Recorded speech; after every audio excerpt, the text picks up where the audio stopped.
Good evening. It is 8 o'clock Eastern Standard Time, and the polls are closed in 16 more states. ABC News wishes to project that Ronald Reagan has won in the state of Texas with its 29 electoral votes.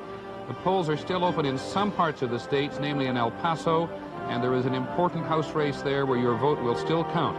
No Democrat has won the presidency without carrying Texas. ABC News projects that Mr. Reagan has won in the state of New Jersey. The Republicans have won it in the last 4 presidential elections. ABC News projects Mr. Reagan is the winner in the state of Missouri with its 11 electoral votes. ABC News projects that Mr. Reagan has won in Tennessee. He won it only by half a point in 1980. He wins it again tonight. And ABC News projects that Mr. Reagan is the winner of the 8 electoral votes in Oklahoma, part of his western base. Peter, with the additional states closed, there are now enough electoral votes voted on and floating around to choose a president.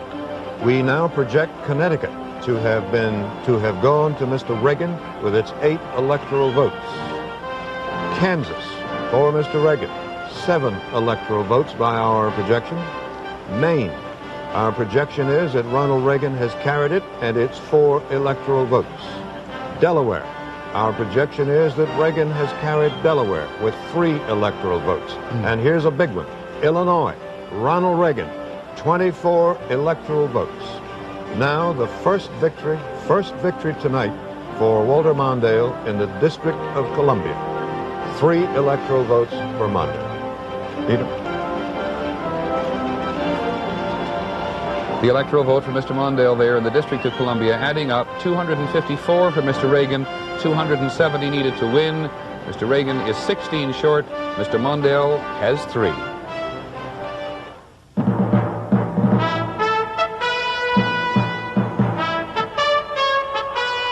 This is ABC News coverage of the 84 vote. From ABC News election headquarters in New York, David Brinkley and Peter Jennings.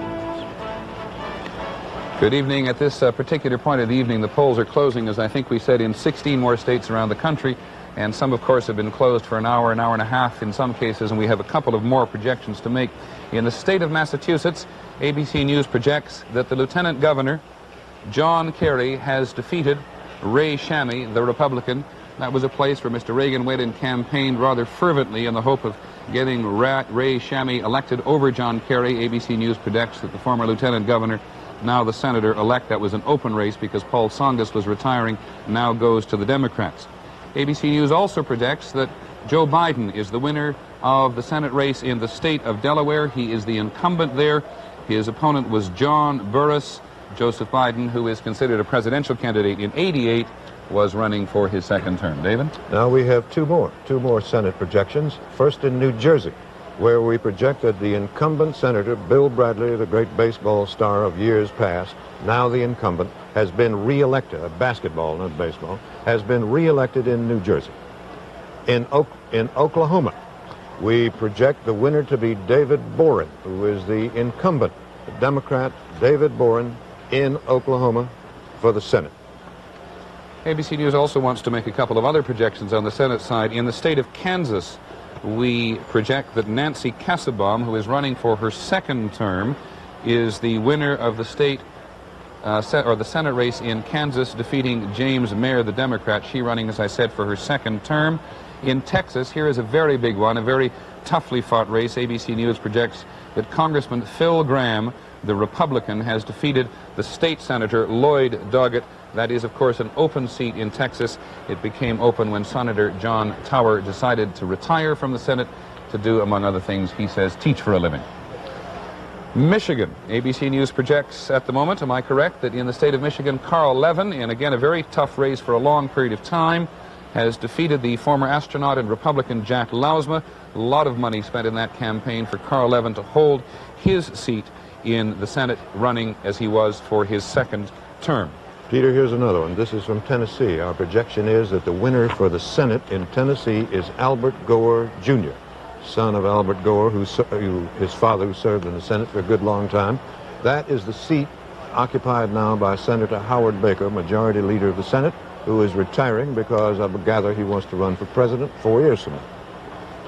And we have one more at the moment in the state of Maine, the incumbent Republican, William Cohn, running for his, Cohen, I should say, to be more specific, running for his second term against the state representative, Elizabeth Mitchell. We project that Senator Cohen is the winner there. Elizabeth Mitchell, one of the 10 women running in Senate races throughout the country tonight. David? One of the 10 women running against the only poet in the United States Senate. He's a rather good poet. Yeah. Quite respected. Once in a while he gets out a slim volume of verse and passes it around Washington. We all read it with great pleasure. People often wonder, where they first heard his name on the national scene, and I think it was probably from the Judiciary Committee during Watergate, when he got a lot of publicity. Right, it was. He was ready to impeach Nixon before most other Republicans were. That's right. Now, as I say, there are enough electoral votes out now, loose, voted on, and we will no doubt soon have them to elect a president. As soon as we have them, we'll bring them to you. Can we take a quick look at that electoral board again? Because, as I said, those projections, both at the presidential level and the Senate level, have been coming fairly fast. Mr. Reagan has 254 electoral votes at the moment. Mr. Mondale has 3, which he picked up in the District of Columbia, 270 needed to win. In just a moment, by the way, there's the popular vote at the moment. We're now up to 4% of the popular vote, and the spread remains about the same as the vote piles up now out into the Midwest, with Mr. Reagan having 61% of the vote, just a little more than 1 million, almost 2 million. Mr. Mondale with 39% of the vote. When we come back, which we will do in just a minute or so, we'll talk to James Baker, the Chief of Staff at the White House. Almost guess what he thinks about this evening so far. Easy to guess.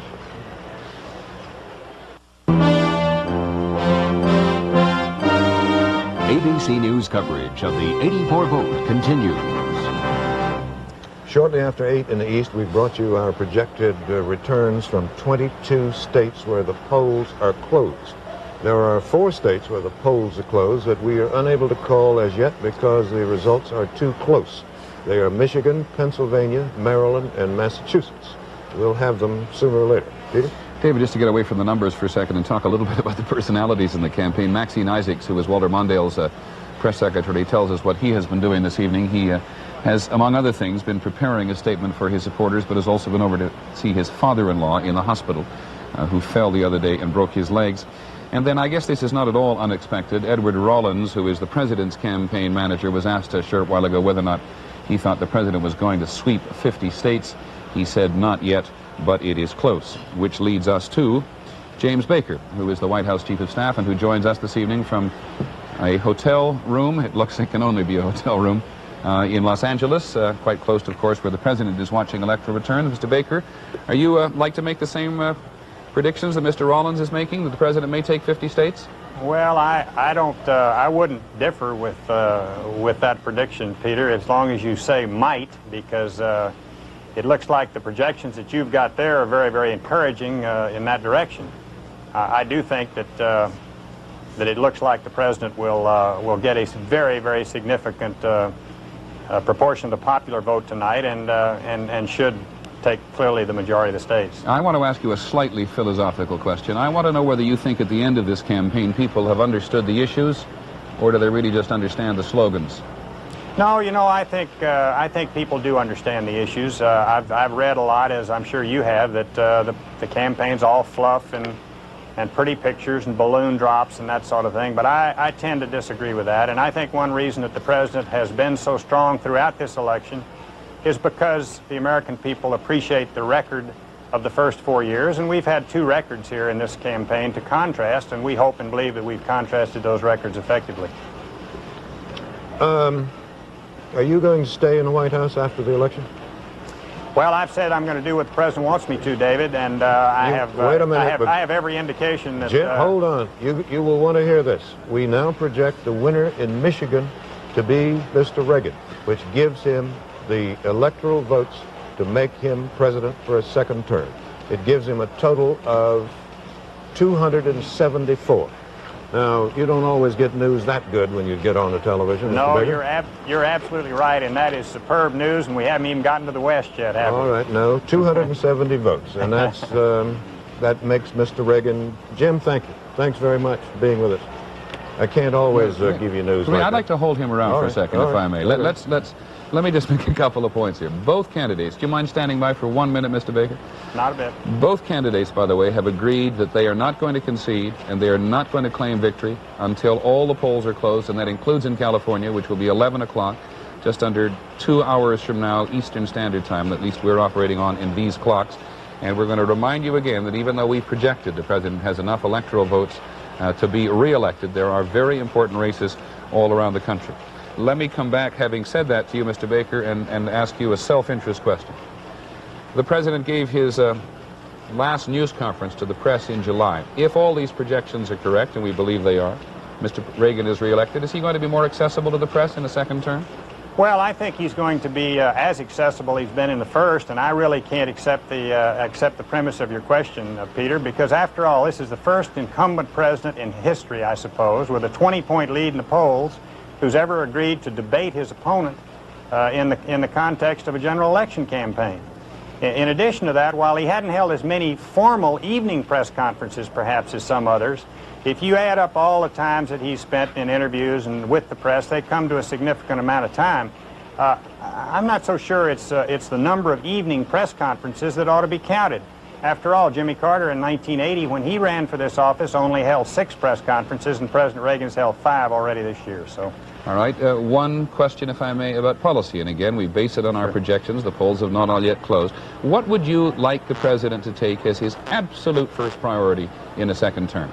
Well, it's not a question of what I would like for him to take. It's a question of what he has already said his absolute first priority is going to be. And he spoke to that question yesterday when asked. He said his top priority is going to be peace and the negotiation or the obtaining of a meaningful arms reduction agreement with the Soviet Union. That's on the foreign side. As far as the domestic side is concerned, he's made it clear that major federal spending reductions and tax simplification are going to be his major priorities. Well, in the meantime, Mr. Baker, I have some more good news for you, the Republicans. I'll stay here as long as you've got it, David. All right, fine. We have 2 projections in the races for governor. First, in Missouri, our projection is that the winner is the Attorney General, John Ashcroft, a Republican. And in Delaware, our projection is that the winner is the Lieutenant Governor, Michael Castle, a Republican, in Delaware.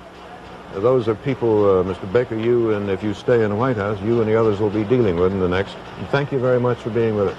Thank you, David. Right. David, you were talking about the Senate races a little while earlier. We now have Phil Gramm standing by in College Station, Texas, who is the winner by the ABC News projection in the Senate race in Texas. An open seat, as we said, because John Tower is retiring.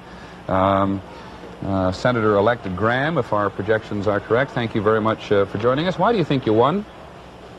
Well, Peter, I think we won for the simplest and most old-fashioned of reasons, and that is I was right on the issues facing Texas and America.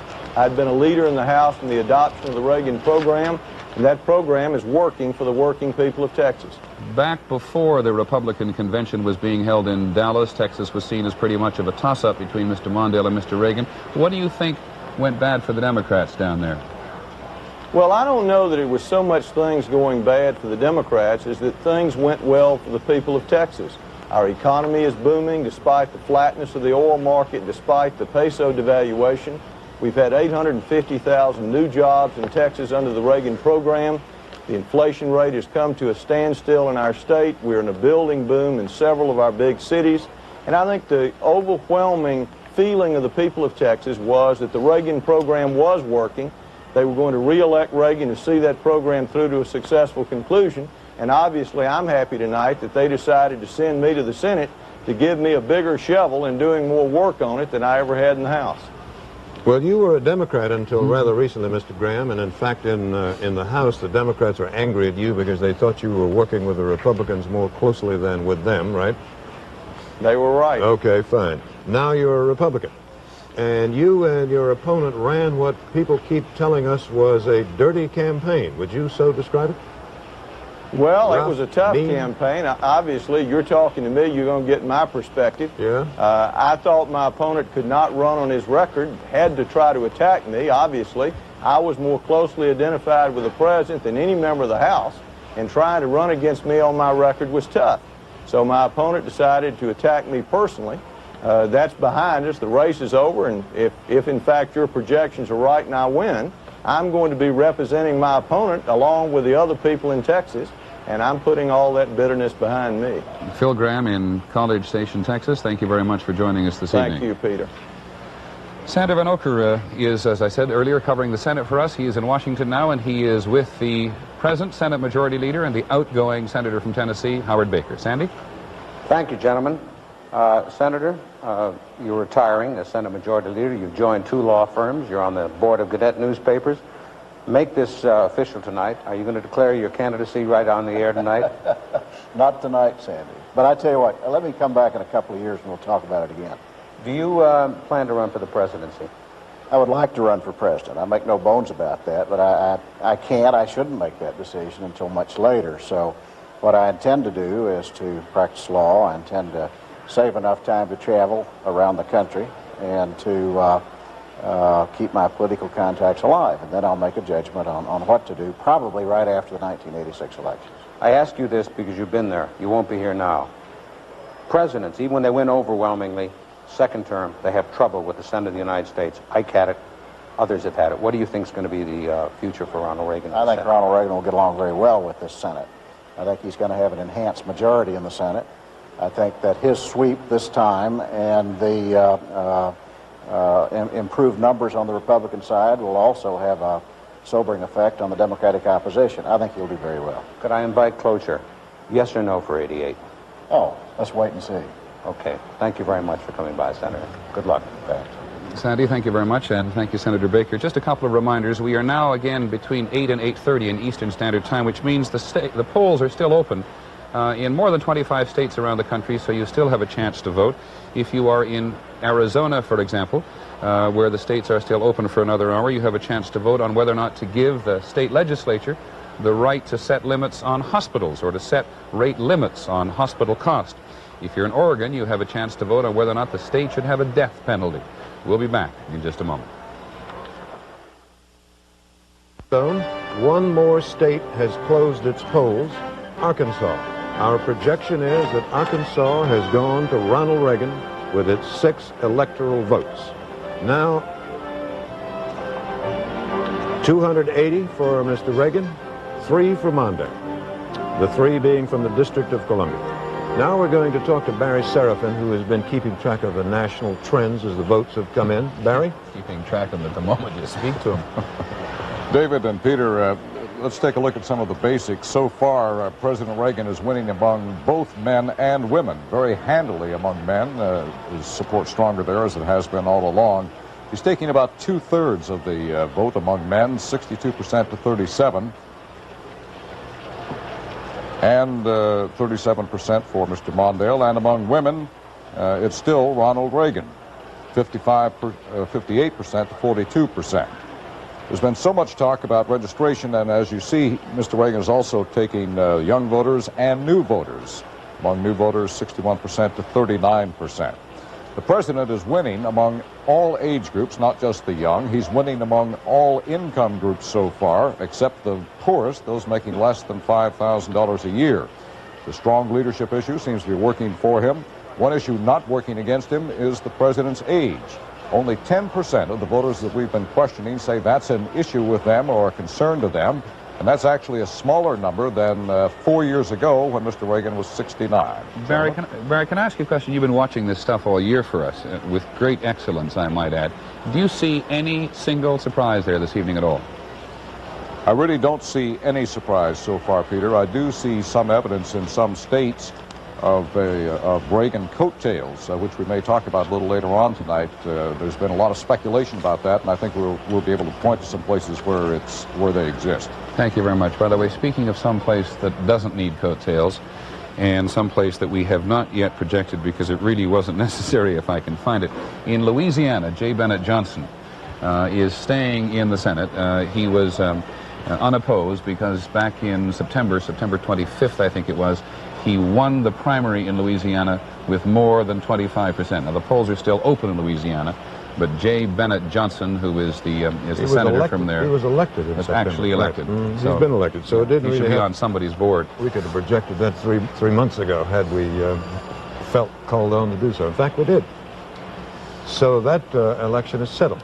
You know, there are no surprises, as Barry says, except in some of the upset races, such as the Senate in Kentucky. But this may not be a surprise because we saw it coming. But it is astonishing, nevertheless, to find that young people, 18 to 24 years old, college age, a little beyond, are voting very heavily for the Republicans. David, that's the exact opposite of our experience in the past. And I have a projection. ABC News now projects that Mr. Reagan has won, or is the winner, in the state of Pennsylvania with its 25 electoral votes. That was one the Democrats really wanted very, very badly, a large Italian vote among other things. You can see now what that means in terms of electoral votes: 305 for Mr. Reagan, 3 for Walter Mondale, and we remind you that those 3 for Mr. Mondale have come in the District of Columbia. Joining us in... Sorry, David.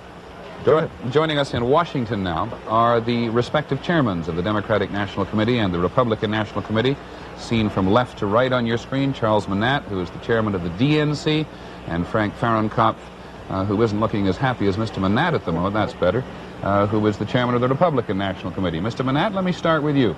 As bad as you expected? Well, I'm glad that you both projected Bennett Johnson, the winner in Louisiana. I thought you were holding back on him a little bit tonight. I think, you know, obviously the polls are still open on the West Coast and other areas. We have to see what develops in the other time zones and other states. It isn't all that encouraging, but we're trying to get out the vote and hanging in there. Well, I know you're a Californian, Mr. Manat, and that's where you make your home. But that western part of the country is really traditional. Let's put California aside for a second. Is real bedrock country for Mr. Reagan. There are only 47 electoral votes in California. Give us a little more, a broader picture of what you think is going on. Well, what we Democrats, of course, have been doing, as you know, these last 3 or 4 years is renewing the party, building certain infrastructure as far as trying to catch up, frankly, to what the Republicans did under Mr. Brock in the 70s and Mr. Fahrenkopf in the early part of the 80s. I think the Senate races, the House races tonight are going to give us encouragement. I'm obviously hopeful in the presidential race still. So we're hanging in there, and we want to get that maximum vote out all over the country. Mr. Fahrenkopf, what do you think about that? Mr. Manat still hanging on, he says, and hoping to pull it out. What do you think? Well, David, you know, Chuck and I, as the President, Mr. Mondale, have all agreed that no one is going to claim victory or give a concession speech until we were sure that all Americans, particularly those on the West Coast, have had an opportunity to exercise the franchise. As Chuck's from California, I'm from Nevada, and I have just as much interest to make sure that everyone gets out and votes on the West Coast. We're very heartened by what we've seen so far, particularly the fact that as we sit here now, it appears that we have a net pickup of 1 seat in the United States Senate. We picked up a couple of House seats in Kentucky, I'm sorry. And it looks like we've picked up a couple of House seats in Indiana.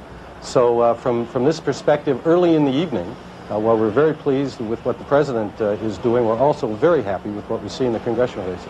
Mr. Fahrenkopf, going into this election tonight, a lot of Republicans were talking about a real realignment in the country, an absolutely historic shift of voters. Do you think that's what may be going on? Oh, I don't think so, Peter. You know, I have been saying for some time that realignment comes in 2 waves. The first wave is a philosophical realignment, and I certainly believe that that's been going on for some time. I think that Watergate perhaps held us back a little bit, but certainly the election of the President in 1980 was the first sign that it was back, and I think this will be a reaffirming election vis-a-vis the welfare state and an opportunity society. But when you talk about the other realignment, that is party registration realignment and realignment from the standpoint of elected officials, I think we're seeing the start of that now, particularly with the young vote that you've seen. We're registering and did register more young people at almost a 2-to-1 odds than the Democrats did. That's the start, I think, of the sign that means in the next few elections we have an opportunity to become the majority party. Mr. Fahrenkopf and Mr. Manat, we hope to talk to both of you perhaps later in the evening. Thank you very much for joining us. The 2 of them are in their headquarters hotels in Washington where they're planning what they hope will be victory. They both expect to have or hope to have victory parties with balloons and so on. Peter, we have another projection to make, David. In the state of Arkansas, ABC News now wants to project in the governor's race there that Bill Clinton, who was the incumbent Democrat, that little star on your screen there means he is the incumbent, is going to be elected as the governor of Arkansas. He's only 38 years old. He was a governor once before, then he was out of it, and now he comes back with another shot, and he defeats Woody Freeman, who's never run for elective office at this level before, and who, among other things, is a Vietnam veteran. David?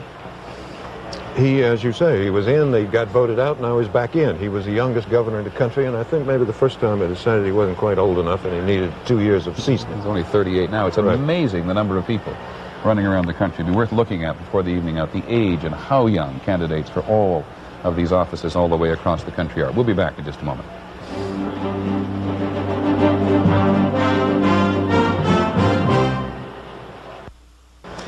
Welcome back. We want to remind you that despite the projections and despite the fact that ABC News has now projected President Reagan has enough votes to go over the top, what has he got now? 305 electoral votes.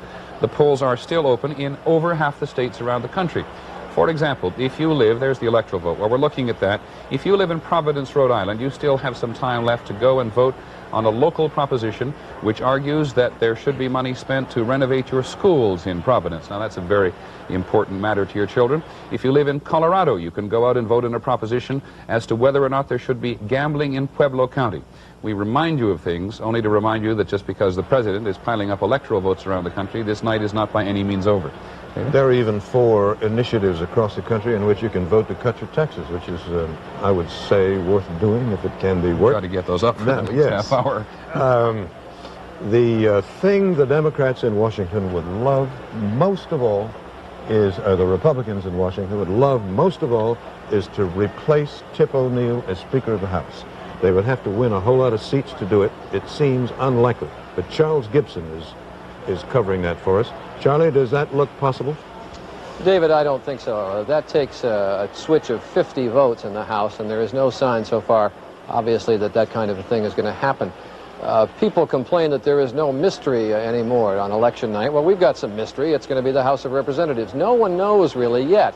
And we are watching about 100 races very closely. No one knows really yet whether the president's coattails are extending well into House races. Now, we have some critical House races that we are able to call at this time. Only one switch so far. That is in the 8th District of Indiana, where Francis McCloskey has been defeated by a 27-year-old Richard McIntyre. But the Democrats really weren't terribly surprised by that. They were very worried about the 2nd District of Indiana, where Phil Sharp always has a tough race for re-election, and we are projecting, even though that shows it to be dead even, we are projecting that Phil Sharp is going to carry the district in, well, there's some switches. It declares that we have declared and projected that Sharp is going to carry the 2nd District in Indiana. And there is one other that we should mention. It's the 7th District of Virginia. It's an open race. The Democrats had some hopes for it, but Frenchie Slaughter, an old delegate from the state of Virginia, is now going to come to the Congress. There was some battle there because Slaughter had very strong feelings on the racial issue, and it was part of the massive resistance program in Virginia back in the past, but Slaughter is coming to the House from the 7th District of Virginia. That is the Culpeper and Winchester areas. But the point that needs to be made is that on the races that we are checking that are still cannot be called yet, we do find that the Democratic congressional candidates are running well ahead of Walter Mondale. The problem that the Democrats have is that Ronald Reagan is winning such overwhelming victories in so many states, up in the mid-60s in percentages, that it is very difficult for Democratic candidates to overcome that. It takes a massive amount of ticket splitting for the Democratic congressional candidates to overcome that. We find, as I say, that they're running ahead of Mondale, but as of yet, no indications whether the Reagan coattails are going to significantly change the composition of the House. Gentlemen? Charlie, thank you. As you say, it's impossible at this hour to tell what the composition of the House is going to turn out to be. Now, I have a projection from North Carolina in the race for the Senate. Our projection is that Jesse Helms, the incumbent Republican senator, is re-elected in North Carolina. Here is the vote figure as we have it now. Helms with 55%, Hunt with 44%. Jesse Helms, Republican incumbent, re-elected in North Carolina. Here is a look at the winner.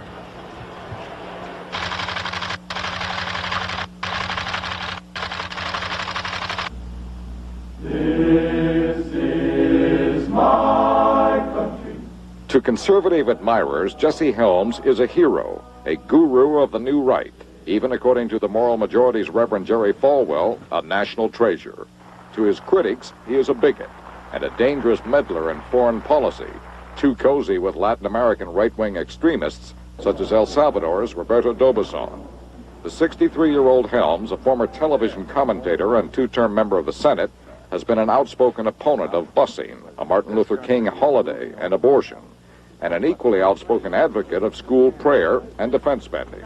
The only way to prevent war is to be able to fight and win one. That's the way to halt communism. Helms based his campaign primarily on months of television commercials attacking his challenger, Governor James Hunt. Jim Hunt, a Mondale liberal. By the end of September, Helms had already spent a record $13 million in his re-election effort. That spending and Helms' prominence within conservative ranks made his the most closely watched Senate race in the country, especially in view of speculation that he might be in a position to claim chairmanship of the prestigious Foreign Relations Committee, a prospect that has excited his fans and horrified his critics. Gentlemen. Well, the Helms Thank you victory, very Sorry, Dan. Helms' victory in North Carolina certainly will please a lot of people beyond the boundaries of North Carolina. And it's going to turn considerable attention out of the Senate race in Illinois, where the chairman of the Senate Foreign Relations Committee, Charles Percy, is in a very tough race with Congressman Paul Simon, who's the Democrat. ABC News now wishes to project the state of Maryland. At the presidential level, the state of Maryland for President Reagan. Now, that is normally a very strong Democratic state, Mr. Reagan getting 58% of the vote. That's one of only 6 states that went for Mr. Carter in 1980. Mr. Reagan did run ahead in the polls earlier this evening, or earlier in the campaign, I should say, but Mr. Mondale had hoped very much, as had the Democrats, that they would be able to hold the state of Maryland. ABC News projects it has gone to Mr. Reagan with 10 electoral votes. David? I have a projection from West Virginia in the race for governor, and our projection is that Governor Jay Rockefeller, the Democrat, has been elected to the Senate. Jay Rockefeller, governor of West Virginia, Democrat, elected to the Senate with 56% of the vote. Now, the Reverend Jerry Falwell, who has become something of a figure in this year's election, a good number of Democrats, in fact, have been running against him, even though he is not a candidate for anything. Mr. Falwell, thank you for coming in. Are you upset by the fact that you've been used as a sort of hobgoblin by the Democrats? Oh, not at all. They've got to pick on somebody, and that got them off the president's back. Well, are you happy with what you've seen so far tonight? I know you are. Well, I'm a Baptist, and I'm not supposed to get excited like Pentecostals, but I'm getting very close to it.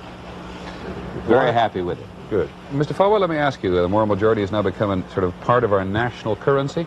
What is your legislative agenda for a second Reagan term? Well, it's not so much what my legislative agenda is. I think that now that the president has a mandate, I think you'll see some meaningful arms reductions, negotiations going on. And the Soviets know now they must deal with a very strong president.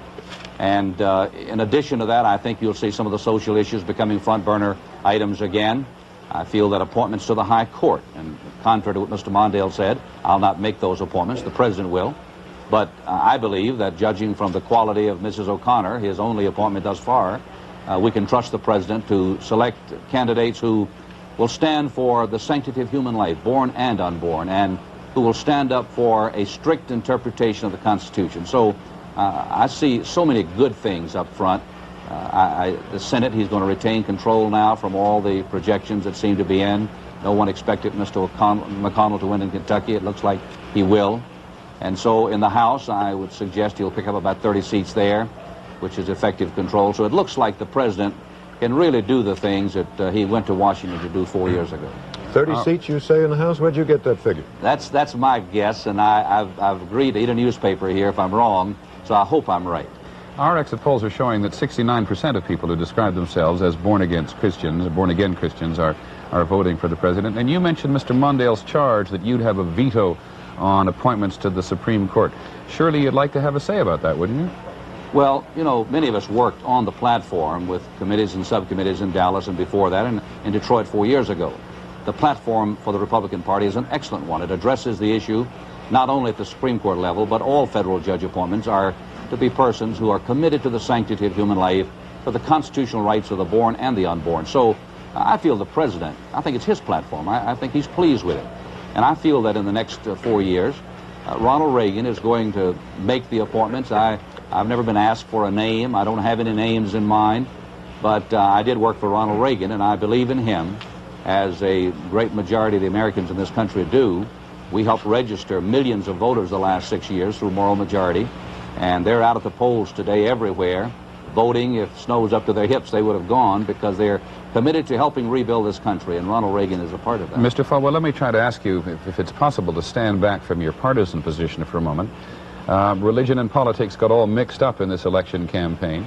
I wonder whether or not you think it will continue, and whether, if it does continue, it's a good thing. Well, I think for 200 years, religion and politics really have been involved with each other in this country. Last Sunday, for example, Mr. Mondale spoke in a black church, and he spoke a political message. That didn't make many headlines. If Ronald Reagan had been at Thomas Road Baptist Church last Sunday in Lynchburg, it would have made front page everywhere. I think it's been totally blown out of proportions because conservative ministers for the first time are involved. We have 102,000 priests, rabbis, pastors involved with us in moral majority, 6.5 million active workers, and having a great growth. We're going to register 1 million voters in 1985. We will continue, to answer your question, we'll be in church lobbies and church lawns registering voters every year from now on, and come 88 we'll be much stronger than we are now. And what has happened is this: for the first time, political conservatives and religious conservatives have joined forces together, and we've both had to give a little bit, take a little bit, make some compromise, but we constitute a massive majority in this country, because this country is still built upon the Judeo-Christian tradition. So we're very happy and praise the Lord for what's happening tonight. Mr. Falwell, thank you. Thanks very much for coming in and talking with us. We'll be back with more election numbers in a moment. We projected Alabama where the polls closed some time ago. What we did not report was that a candidate for office there running for Congress ran a commercial making fun of the fact that his opponent was losing some of his hair, which antagonized most of the men in the district who also were, which proves nothing except you don't have to be a genius to run for Congress. Let's have a quick look, David, before we go away at the electoral vote. There you can see the electoral vote. Mr. Reagan has 315 electoral votes. Mr. Mondale has 3. A reminder, every school child in America always ends up learning it and forgetting it. An electoral vote, 1 for each senator and 1 for each congressman in every state. That's how you get the total. That is the national picture at 52 minutes past the hour.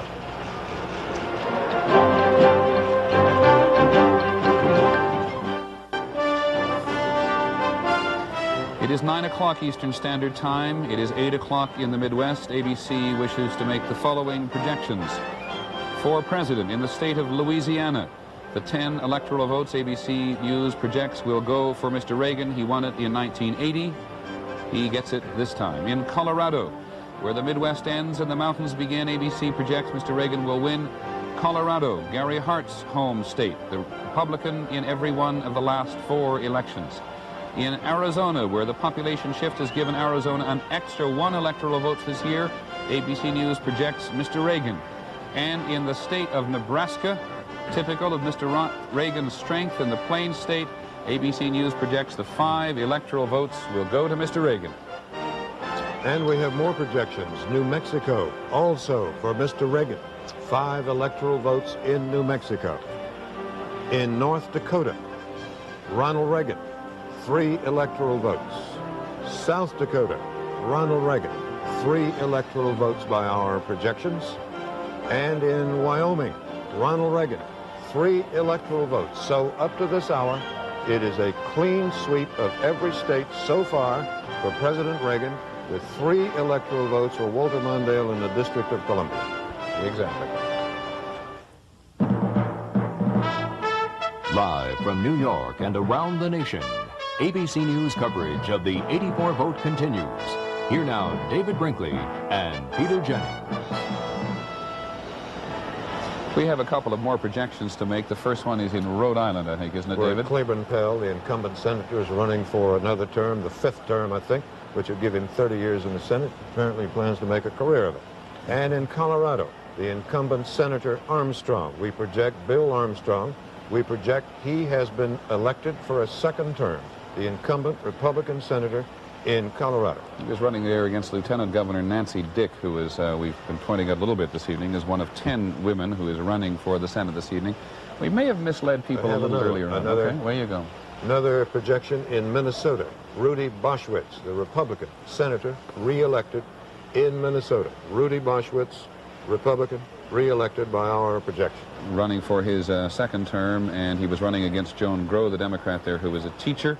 Rudy Boschwitz win. We also have a projection to make in the state of New Mexico, where Pete Domenici, the incumbent Democrat, or I should say the incumbent Republican, we project will regain his seat running for a third term in New Mexico for the Senate. He is, of course, chairman of the Senate Budget Committee. Here's another one. In South Dakota, ABC News projects that Larry Pressler, the Republican incumbent, will win his seat again in South Dakota. Coming fast and furious here. Why don't you just stand up here and give them to us? Thank you very much All right, indeed. now Wyoming. In Wyoming, we projected Republican incumbent Senator Alan Simpson re-elected. That's a Simpson of the Simpson-Mazzoli immigration bill, which didn't quite pass. And in the state of Arkansas, where David Pryor, who is the incumbent Democrat, keeps a sign on his desk saying Arkansas comes first. That's the sign he keeps on his desk in Washington. We project that David Pryor, the incumbent Democrat in the state of Arkansas, is going to be returned, having defeated Congressman Ed Bethune, who is the Republican there.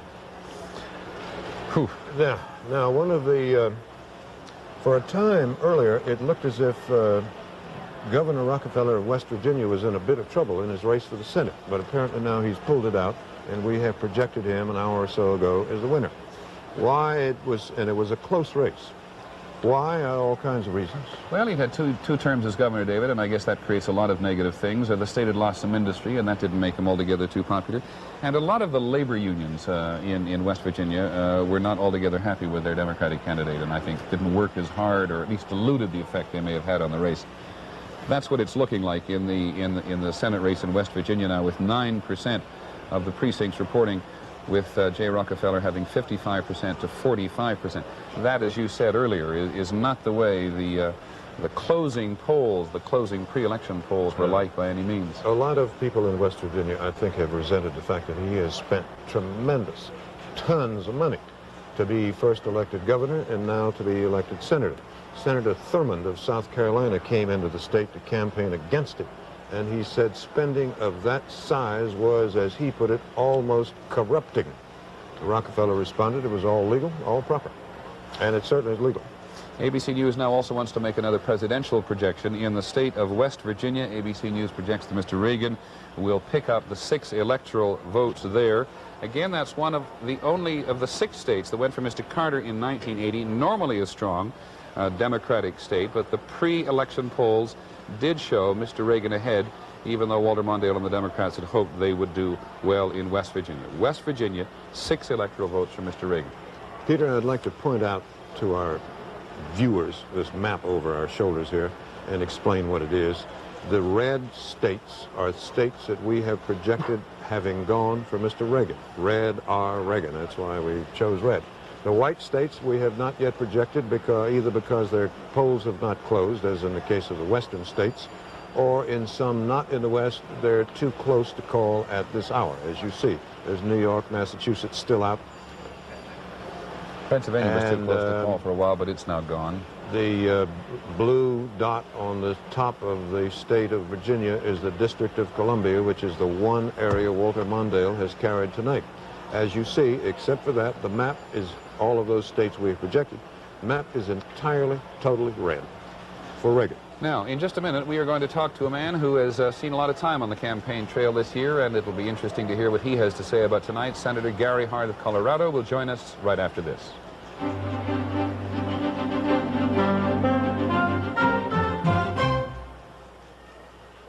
Here is a projection that will be particularly distressing to the Mondale campaign. We project that the state of Massachusetts has gone for Ronald Reagan. Massachusetts, President Reagan, 13 electoral votes. Mr. Reagan barely carried, with a fraction of 1%, barely carried Massachusetts 4 years ago. And prior to that, as you will recall, when Nixon got his huge landslide, it was the only state that went for George McGovern. We have another projection in Rhode Island, where there is no incumbent, or there is, but he is retiring and not running again. The winner is Edward DePrete, a Republican governor elected in Rhode Island. Is that DePrete or DePrete? It's DePrete, I think, actually, David, in Rhode Island, and that, which you said, was an open seat. Speaking of Massachusetts and McGovern, we're going to talk in a moment to Senator Gary Hart, but before we do, you're seeing the presidential vote pile up. All you have to do is take a look at that map based on our projections. But something else that is really shaping up this evening is a really very big battle for the House of Representatives particularly. And so in many parts of the Midwest, and of course in the West, where the polls are still open, your vote is going to count. And for example, we talked a lot earlier this evening about those propositions. If you live in Des Moines, there is still almost an hour left for you to vote on whether or not the city library should spend more than $2 billion to buy computers for the libraries. If you happen to live in the state of Washington, there is a very important proposition on the ballot up there as to whether or not the state should be prohibited from paying for abortions.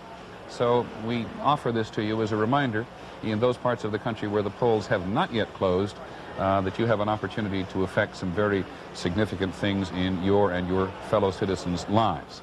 Now joining us from, to be perfectly honest, somewhere in Colorado, I'm not altogether sure where, Senator Gary Hart, who you will recall through much of the primary campaign was Walter Mondale's primary opponent. Senator Hart, thank you for joining us. Let me ask you first whether or not you think that any Democrat this year could have beaten Ronald Reagan. Well, I think that's, first of all, a hypothetical question that we'll never know the answer to. I think, first of all, we have to congratulate the President on his showing, but I also want to say a word on Fritz Mondale's behalf. He waged a decent and courageous campaign. I was with him earlier this year, this fall, when he decided to try to win the presidency. He could have opted to try to carry the Democratic states and lose respectably, if you will. But he wanted to win, and I thought it was the right choice at the time, and I think it says volumes about him. I don't think a great many people would disagree with you on Mr. Mondale's grace in adversity, Senator, particularly in the waning days of the campaign. Would you like to take another run at that question as to whether or not you think anybody might have done better? You used to say that you'd do better. No, I don't. I don't want to take a run at it. You don't want to take a run at it? No, I think it's hypothetical, and it doesn't serve any particular purpose now to try to speculate as to what might have happened under different circumstances. I think Fritz Mondale waged a tremendously courageous campaign, and my hat is off to him. Senator, we have some figures here from exit polling during the day that we find interesting, and I think maybe you will. It shows what those who voted for you during the primaries did today. And what it shows is that 71% of those who voted for you in the primaries voted for Mondale. 29% of them voted for Reagan. Does that surprise you? I think, Mr. Brinkley, when the dust settles and all the figures are in, that a much higher percentage of Hart supporters across the country will have voted for Walter Mondale. I think 70% is good. I think it'll be well above 80 or more percent. Fundamentally, I disagree with Ronald Reagan on virtually all the issues, and I can't really see a lot of people who voted for me crossing over and voting for Ronald Reagan. Senator, very early in the campaign, you were very determined to tell the Democratic Party that you were the person of the future for the party, that it was going down the wrong road. If this continues all the way across the country, but even based on what you see now, what's the message for the Democratic Party? Well, first of all, a lot of new Democrats are winning election and re-election in the Senate and the House and other races. The leadership of our party rests with the generation elected in the 70s, and I think that generation is both progressive as well as rooted in the traditional values and principles of the Democratic Party. I think the future of our party is extremely bright, frankly. I discount or disagree with the theory that this is some sort of a realignment or a massive shift of the center in this country to the Reagan right. Senator, I apologize. Can I interrupt you for just 1 second? Because we'd like you to go on, but we want to make an important projection. ABC News now projects that Mr. Reagan has won in the state of New York, which, among other things, is the home state of Geraldine Ferraro. The Democrats had hoped very much that Ms. Ferraro would help in the state of New York. ABC News projects that Mr. Reagan will win in the state of New York with its 36 electoral votes. That is the second largest number of electoral votes in the country, second only to California. Senator, what do you think about that? Well, that's unfortunate. Clearly, the Democrats would love to have carried that state. It's a traditionally Democratic state. I believe we will come back. We have a very strong and popular Democratic governor there, Governor Cuomo and Senator Moynihan and others. That is going to continue to be a Democratic state in the 80s and 90s. Well, Senator, this must be a bit distressing. During the primaries, you seem to have a particular appeal for younger people. We find today, and in fact our polls have been showing it for some time, that young people of 18 to 24 years are voting very heavily for Mr. Reagan. What do you make of that? Well, it's too bad. We have to get those voters back. They ought to be Democratic across the board on virtually all the issues, whether environmental quality, increased attention to education, job opportunities, foreign policy that's based on diplomacy, reining in the arms race and not expanding it. They agree with our party and our leaders. We have to put people forward, and we will put people forward who appeal to those voters. And I think you're going to see in the future that the younger voters will be coming back to the Democratic Party. Senator, thank you. Thanks very much. My pleasure. Thank you. We have been dealing with numbers for a great deal of this evening. Let's try to deal for a moment now with the two personalities who carried their party's banners in this flags. I suspect that Sam Donaldson, who's been with President Reagan, and Britt Hume has been with Mr. Mondale, know their candidates just as well as anybody. We'd like to hear from both of them as to what they think their candidates may be thinking. Sam, may we begin with you? Well, Peter, everyone's happy here at the Reagan headquarters in Los Angeles at the Century Plaza Hotel, but it's not a great euphoric scene. People aren't running up and down the corridors slapping each other on the back, just sort of a sense of quiet satisfaction. A few minutes ago, reporters and photographers went upstairs to see the president and Mrs. Reagan and ask him a few questions. We asked him, for instance, what he would do with this very broad and deep mandate which he's won tonight. We're going to carry on the program that we started 4 years ago. A company with economic growth without inflation, strong defense, every effort we can make to get arms reductions. Well, to what extent do you think you can do something new to get the Soviets to resume negotiations? Well, everybody keeps asking, why, what are we going to do? They're the ones who walked away from the table. What are they going to do? Do you expect big shake-ups, sir? You're going to change the cabinet? A lot of new faces? No. I know that always. At the end of that interview, we asked him what he had to say to Walter Mondale, because although Mr. Reagan has never lost an election, he certainly lost primaries, and he lost the nomination in 1976. But he replied that he didn't think there was anything he could say that would make Mondale feel any better. But he said he wanted to reach out and sort of unify the country and reach out toward people who had not supported him in this election. So you get the sense that Ronald Reagan is not going to rub anyone's nose in it because of this huge landslide that he's getting, but instead is going to attempt to get everybody back into the fold so that he can try to push forward with that mandate he thinks he has. Gentlemen? Sam, thank you. Now we're going to Britt Hume, who is in Minnesota with the Mondale campaign.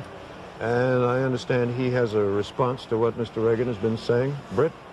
Well, David, Mondale at the moment is ensconced in a hotel suite just a couple of blocks from the St. Paul Civic Center, which is where I'm standing now. There's kind of a noisy rock band playing behind me before a small milling crowd.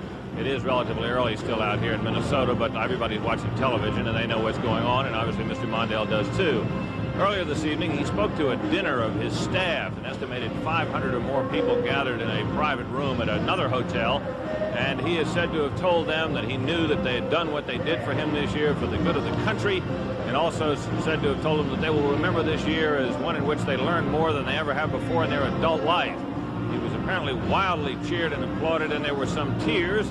I gather if this trend continues tonight, there will be some more cheers before it is over. He is not expected to come here to be heard in any way before the polls close in California, which is just under 2 hours from now. From what we have seen of Mr. Mondale today, although he obviously knew such a thing was possible, as seems to be unfolding here tonight, he has again today managed to maintain good spirits and seems to have done so as well tonight. Britt, I want to ask you a question. A lot of people have remarked tonight on how graceful Mr. Mondale and how determined he's been in the days when the polls were running against him. When he was going around brandishing the newspaper from 48 about Dewey defeating Truman, how much of it did he believe and how much of it was to keep the spirits up for the troops? I think it was largely to keep the spirits up for the troops, Peter. He knew in the aftermath of the second debate, when he sat down with his aides about 3 days later, and they went over all the polls, their own and everybody else's that were then available, and found that the consensus of the polls was, indeed the unanimous view of the polls was, that he had either not gained any ground or that he had begun to lose ground again to Mr. Reagan, that they really didn't have any other turning point that they could look toward for victory. So he has known for some time that this was not a good situation, not one which promised victory, and he put on this burst, I think, for the party and for his own pride. Britt, thanks very much indeed. Peter, I have a projection from New Hampshire in the election of or re-election of a senator. The projection is that Gordon Humphrey, the incumbent Republican, an airline pilot, conservative, has been re-elected to a second term in New Hampshire. There are the figures. We'll be back with more in a moment.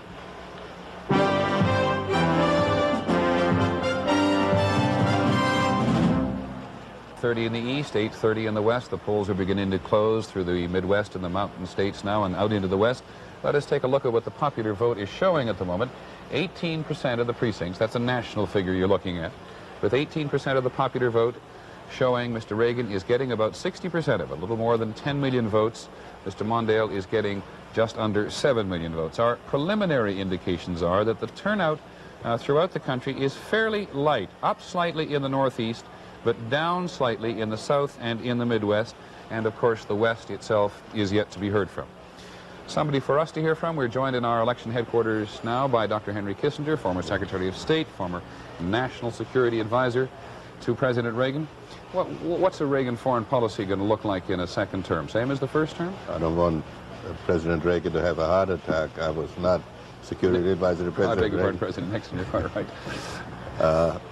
I think that now the conditions exist for a really successful 4 years of foreign policy. The groundwork has been laid with this overwhelming mandate, and with the Soviet Union having the difficulties that it does, I believe that we will be in a very good position to negotiate, and I don't see any other area of the world that is likely to explode on us.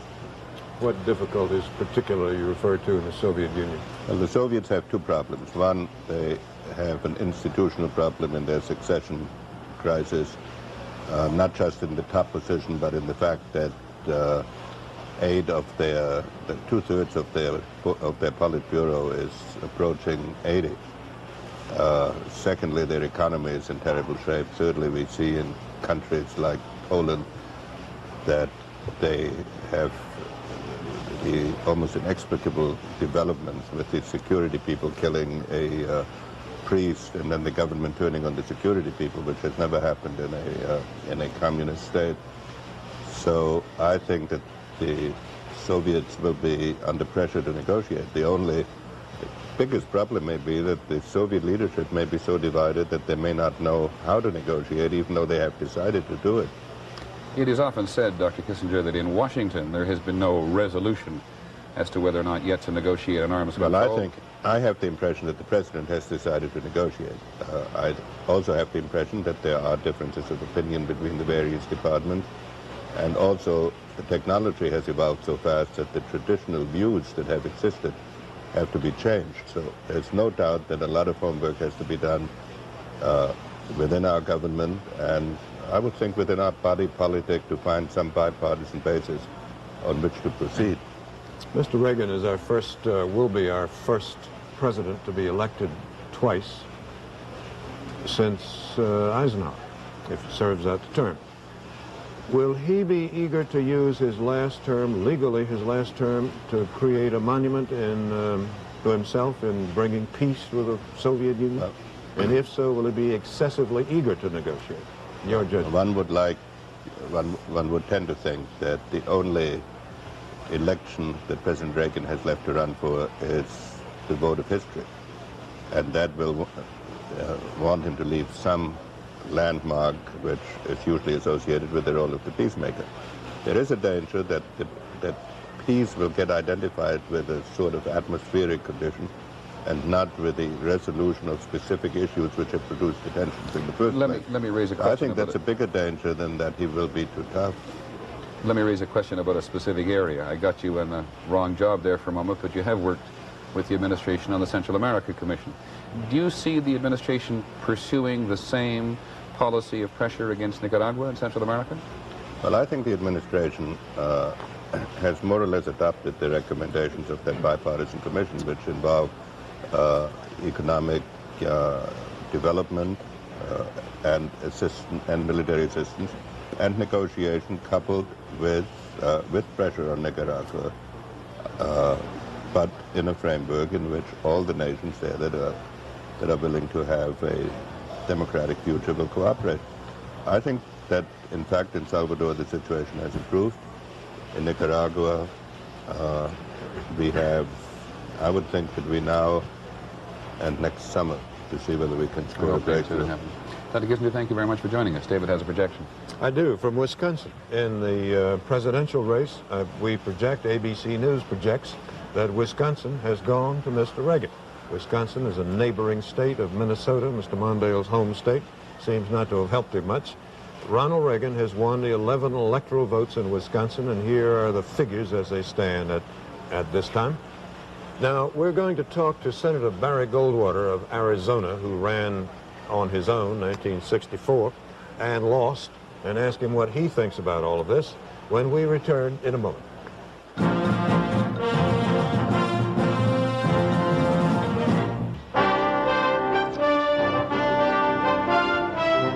It is 10 o'clock in the east, 8 o'clock Mountain Time, 7 o'clock on the Pacific. ABC News now projects that Ronald Reagan has won the 5 electoral votes in the state of Utah, the state that has given the Republicans their largest margins in 1976 and 80. ABC News projects Mr. Reagan in the state of Nevada with its 4 electoral votes. And we also project that Mr. Reagan has won, no surprise, the state of Montana, part of Mr. Reagan's western political fortress. And we have still more projections. In Iowa, we project that Ronald Reagan has won the state and its 8 electoral votes. In Idaho, which he carried with 66% of the vote in 1980, in Idaho, we project that Mr. Reagan has again won the state and its 4 electoral votes. Here's the electoral total as it stands now. It is an all so far. Many states are still open, still voting. So far, it is almost a totally clean sweep for Reagan. The 3 for Mondale from the District of Columbia.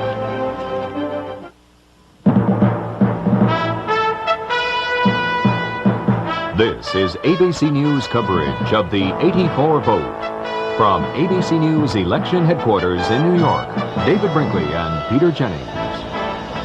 Welcome back. As we said, it is 10 o'clock here in the east, 8 o'clock Mountain Time, 7 o'clock in the Pacific. A number of states have still got polls open. Lots of things for you to vote on there, including the presidential race. We were talking in the last half hour about the state of Minnesota.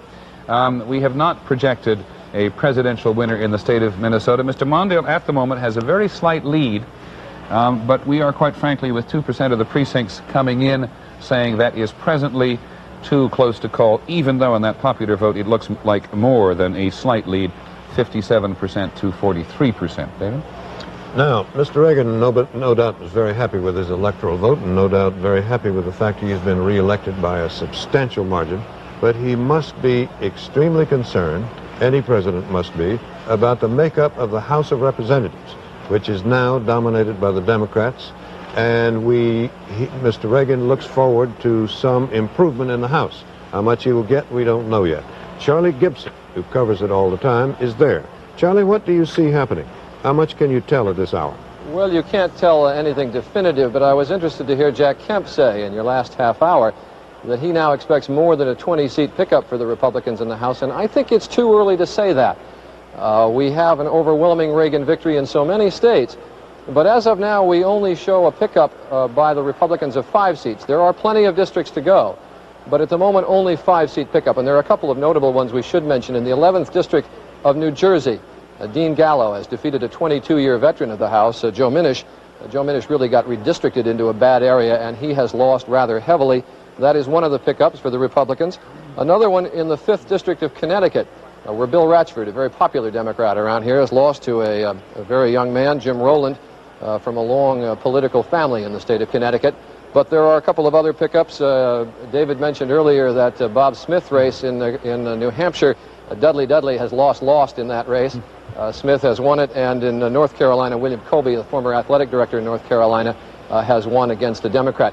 But there are a number of seats that we've been watching that the the Democrats are holding, seats that the Republicans had hoped to pick up. In Virginia 6, for instance, the Republicans had high hopes for this one. The Democrats have held it. Also in the at-large seat in Delaware, the Republicans had hopes with Elise DuPont running. You don't bet against a DuPont in Delaware, but nonetheless a DuPont there has lost to Carper. In Ohio 9, again, the Republicans had some hopes. They didn't win there. And one more that we should mention is in Connecticut 3. where the Republicans with Larry DeNardis had hoped to beat Bruce Morrison, and they did not. The point being here, the Republicans, yes, are making gains, but no, they are not making the gains of the size they had hoped. There are plenty of other critical states that we're watching, North Carolina, Texas, etc. As I say, presently a pickup of 5 for the Republicans, and there will be more. But whether they get over that 20 level that Jack Kemp mentioned, it is questionable at this time. Gentlemen? Charlie, I don't want to throw any man a curve who's got to keep his hands on 435 races, but there is a race in Massachusetts, Illinois, and Idaho where congressmen who were censured by their colleagues are running for re-election. Can you tell me how they're doing? Too early to call. In the 10th District of Massachusetts, Gary Studs, who was censured by the House for a homosexual relationship with a page 11 years ago, he is leading. Too early to call on the Illinois race or the Hansen race in Idaho. We'll let you know. Doesn't like I threw him a curve. It looks like I set him up. No, it looks as if you had rehearsed that. Thanks. Charlie, I congratulate you. 435 races, and he has them all at his fingertips. It's We'll be pretty back. We'll be back in just a moment.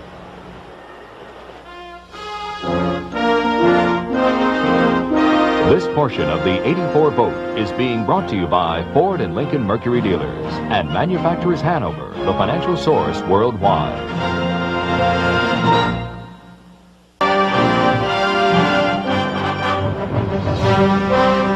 ABC News coverage of the 84 vote continues. Good evening again. ABC News now has a projection to make in the Idaho Senate race, where we are projecting that Jim McClure, who is the Republican incumbent, has defeated his opponent Pete Bush, who was making his first try for elective office. ABC projecting Jim McClure, the incumbent Republican, in the Senate. It may be a small thing, David, but it's the small things that help. Jim McClure very much pleased his rural constituents this year. He got $440,000 to fight grasshopper infestation just towards the end of the last session of Congress. Well, he also was a friend of and often an admirer of James Watt, stuck with him through thin and thin. Now, there are 10 women running for the Senate this year. One of them, we have already projected her as a winner, is Nancy Kassebaum, Republican of Kansas, who is standing by at this moment. Is that your headquarters there, Ms. Kassebaum? You're in your headquarters there? The Green? No, I'm at the Mid-America Indian Center in Wichita. All right. Well, wherever it is, we're happy to have you with us. Let me ask you, and you should be an authority on this subject. Was Ms. Ferraro on the Democratic ticket a hurt or a help? Politically, I mean, not philosophically. What do you think? Well, I think it's too early to assess just exactly what impact she had. I would have to guess from comments I've heard that perhaps it's believed she has not been that much of an asset to the ticket. I frankly feel she ran a very hard and tough campaign and certainly did break a barrier. Well, Senator, if you don't think she really did help, and you're a successful politician, one of not many women in the Senate, one of 2, why do you think she didn't help? I think it was a combination of factors for the Democratic ticket, and I think that the Mondale-Ferraro combination just was not one that was going to draw, and particularly where Mr. Mondale needed the South, it was just not an area that she seemed to be able to draw support from. We kept hearing people say that Ms. Ferraro was a very attractive woman and very competent, and it's too bad she wasn't running with Ronald Reagan. I assume you would agree with that? Well, George Bush is not going to be upset, so... Well, I just don't know how you would weigh that out. Obviously, I think President Reagan was going to be elected no matter who was with him. Well, from the returns we have so far, which I trust you have seen, he has made a clean sweep of every state that has at this hour closed its polls and which we have been able to project. And he's far ahead. Thank you very much, Ms. Kassebaum. Thanks for being with us. Thank you. Thank you, Senator. ABC's Barry Sarafin keeps his hands on all our exit polls throughout the evening, and we were just noting a little while ago that at the moment, this is not a definitive final answer by any means, but at the moment, President Reagan is leading in Geraldine Ferraro's home district of Queens in New York City. So let us go to Barry Sarafin now and see what the women's vote and the vote for and or against women shapes up like tonight. Barry? Well, Peter, first of all, the president continues to lead among both men and women tonight. Among men, 62% to 37%. Among women, 55% to 45%, a little less enthusiastic support among women. And in one state tonight, Geraldine Ferraro's home state of New York, there was a genuine gender gap. In this state, it was the president favored by men 56 to 44%, 43. And among women, however, they went for Walter Mondale, 55% to 45. In this state, the choice of a vice presidential candidate was deemed important by a number of voters. Nearly half of them said so, and among those voters, they favored Walter Mondale, 54% to 46. Even so, among Italians in New York, it was Ronald Reagan by more than 20 points. And among Catholic voters, and they were a huge part, nearly half of the electorate in New York, it was again Mr. Reagan favored by a big majority. We should point out that across the country so far, only 14% of the women that we've questioned say the choice of a woman as the vice presidential candidate was important in casting their vote today. Gentlemen? Barry, thank you. I have a projection, one we have all been waiting for with some interest and curiosity. It is from Minnesota. We project that in Minnesota, Walter Mondale has won his home state, and the first state he has won this evening. It's fairly close. It should be remembered, by the way, that Mondale has not actually lived in Minnesota for about 20 years. He's lived in Washington. But nevertheless, it's his home state. He grew up there. And there you see the first blue state on the ABC News map. Minnesota for Mondale. Only 3 states on the mainland of the U.S., 48 states, left white because we haven't been able to project them yet because they're still voting. Peter? You know, I was wondering, Barry, David, Barry Sarfin was telling us a little while ago that a great many people had made up their minds how they were going to vote long before tonight. Very different than it was in the primary campaigns. And as you were talking, I kept thinking about Walter Mondale's return to that giant rally he had in Minnesota the other day when somebody, I think, put on a Minnesota North Stars hockey shirt on him. He made a very emotional speech, not only to his staff, but to the people of the state, which created, at least on television, where so much of the campaign has been this year, a real sense of belonging in that state. I'm not sure what that vote reflects tonight, but it certainly is going to make him feel better than he must be feeling in terms of the total evening.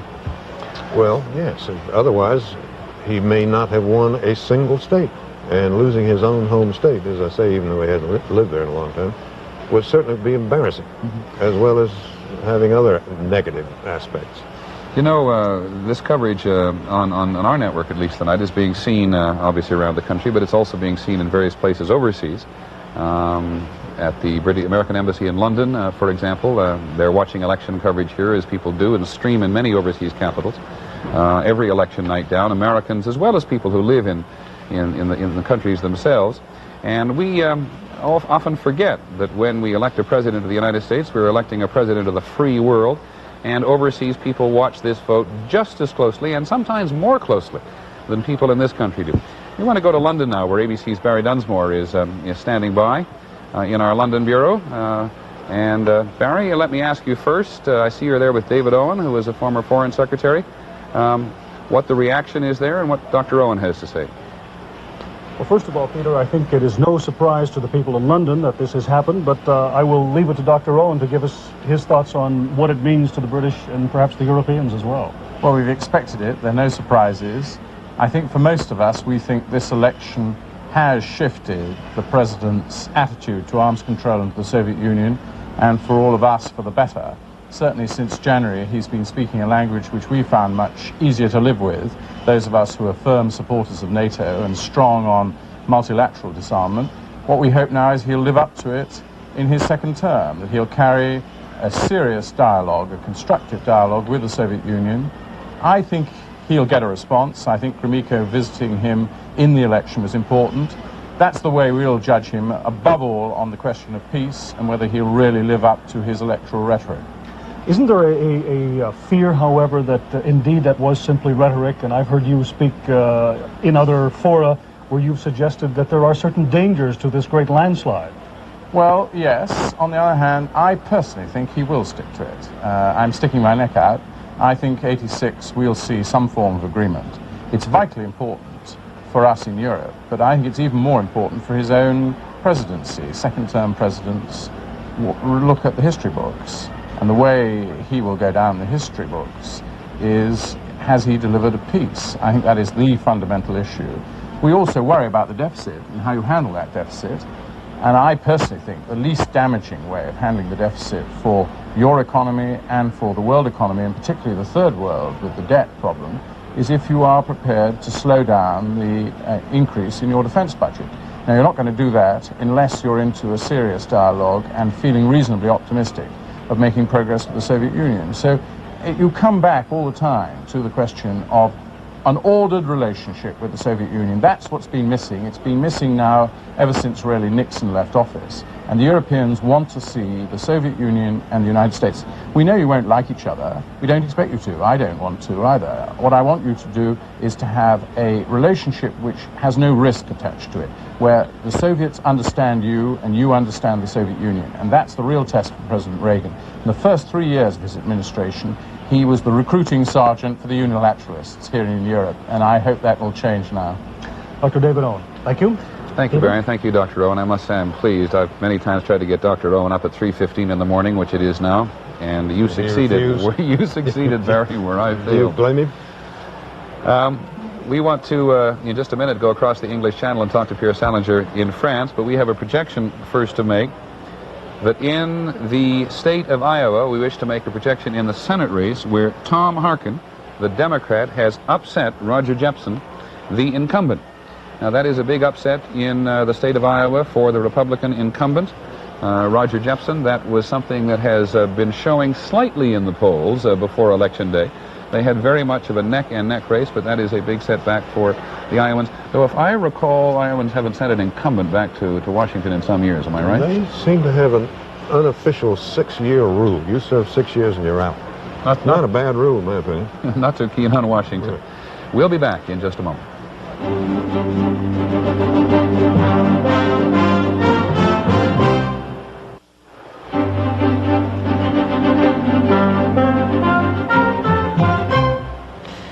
We want to make a projection now in the Nebraska Senate race, where ABC News now projects that the incumbent Democrat, James Exon, has defeated his opponent, Nancy Hawk.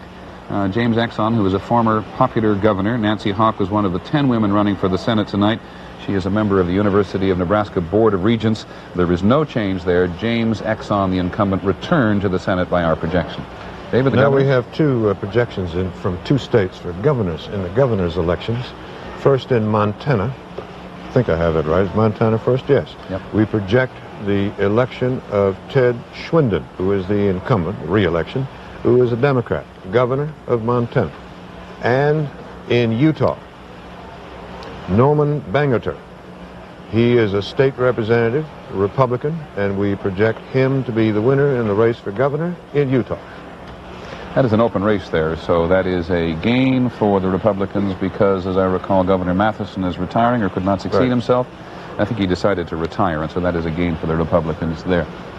He's been governor quite a long time, and he didn't have to retire. In the West, they're not so tough about saying a governor can only have 1 term or 2 terms.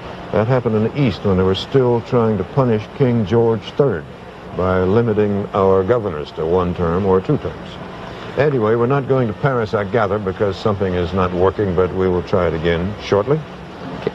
Can we take a quick look, just a very quick look at the popular vote board? 30% of the national vote is now reported in from around the country, and Mr. Reagan is getting about 59% of it, a little more than 16, almost 16.5 million votes. Mr. Mondale getting 11.5 million votes, 41% of the vote, with 30% of the precincts reporting in from around the country.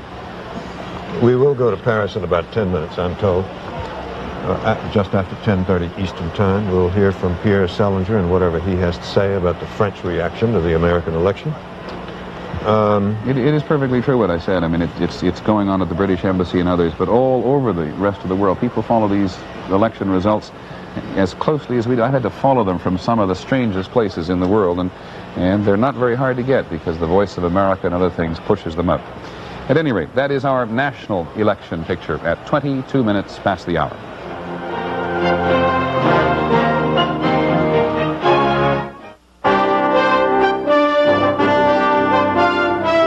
WKRN, Nashville. ABC News coverage of the 84 vote continues. From ABC News election headquarters in New York, David Brinkley and Peter Jennings. Welcome back. It is 10:30 in the east. It is 7:30 on the west coast. We have a projection to make in the Montana Senate. Max Baucus, who is the incumbent Democrat, according to our projections, has defeated Chuck Cousins. Max Baucus, who is one of those people who walked across much of his state soliciting votes, was called by his opponent Charles Cousins a wimp. It didn't appear to work. We also want to remind you that out on the west coast you still have ample time to vote out there. It's only 7:30 in California, Oregon, and Washington State. There are still a lot of local races, and there are still some propositions. If you're in California, for example, you have an opportunity to go and vote on a proposition which would strengthen the famous Proposition 13 by further reducing property taxes. You also have an opportunity in California to vote on a proposition as to whether or not the state should issue a $50 million bond to fund centers for senior citizens. So your vote in California is still very important. You have a chance to vote against Howard Jarvis or for him. Either way. That's absolutely perfectly correct, the creator of Proposition 13. We now want to go, before he, in all fairness, falls asleep at the wheel, to Pierre Salinger in Paris, where it is, what, Pierre, almost 4 o'clock in the morning. We've talked to Britain, and we'd like to know what your reading is from France at this point. Well, Peter, I'm at the Paris Opera, where tonight there was a glittering party around the American election sponsored by the French magazine Paris Match. They had what you call the Tout Paris, actors, politicians, and when it was announced here that Ronald Reagan had won, a wave of applause went through the crowd. Then everybody went home and went to bed, and I stayed here waiting for you. But the applause was totally linked to a poll which was published in the French newspaper Le Monde today, and which showed if the French could have voted in the American election, they would have voted for Ronald Reagan. However, they also said that while they would have voted for Ronald Reagan, they did not want Reaganomics applied to France. One of the most interesting aspects of that poll is the rise in the number of French who believe that the United States would now come to the aid of Europe if it was invaded by the Soviet Union since Ronald Reagan came to power. That figure has gone up dramatically in France, and I think it's probably one of the accomplishments that Ronald Reagan has had overseas. Pierre, is that why they say they would vote for him? Were they able to vote because of that? Yes, I think that's the principal theme, because if you analyze the poll, you see that they're opposed to our policies in Central America. They're opposed to our policies in the Middle East. They're even about on the idea of the deployment of missiles, but they are strongly in favor of Ronald Reagan's policies vis-a-vis the Soviet Union. Pierre, you've just come back from India and the funeral of Mrs. Gandhi. And one of the concerns that Mrs. Gandhi expressed just before she died was about superpower confrontation and competition on the subcontinent.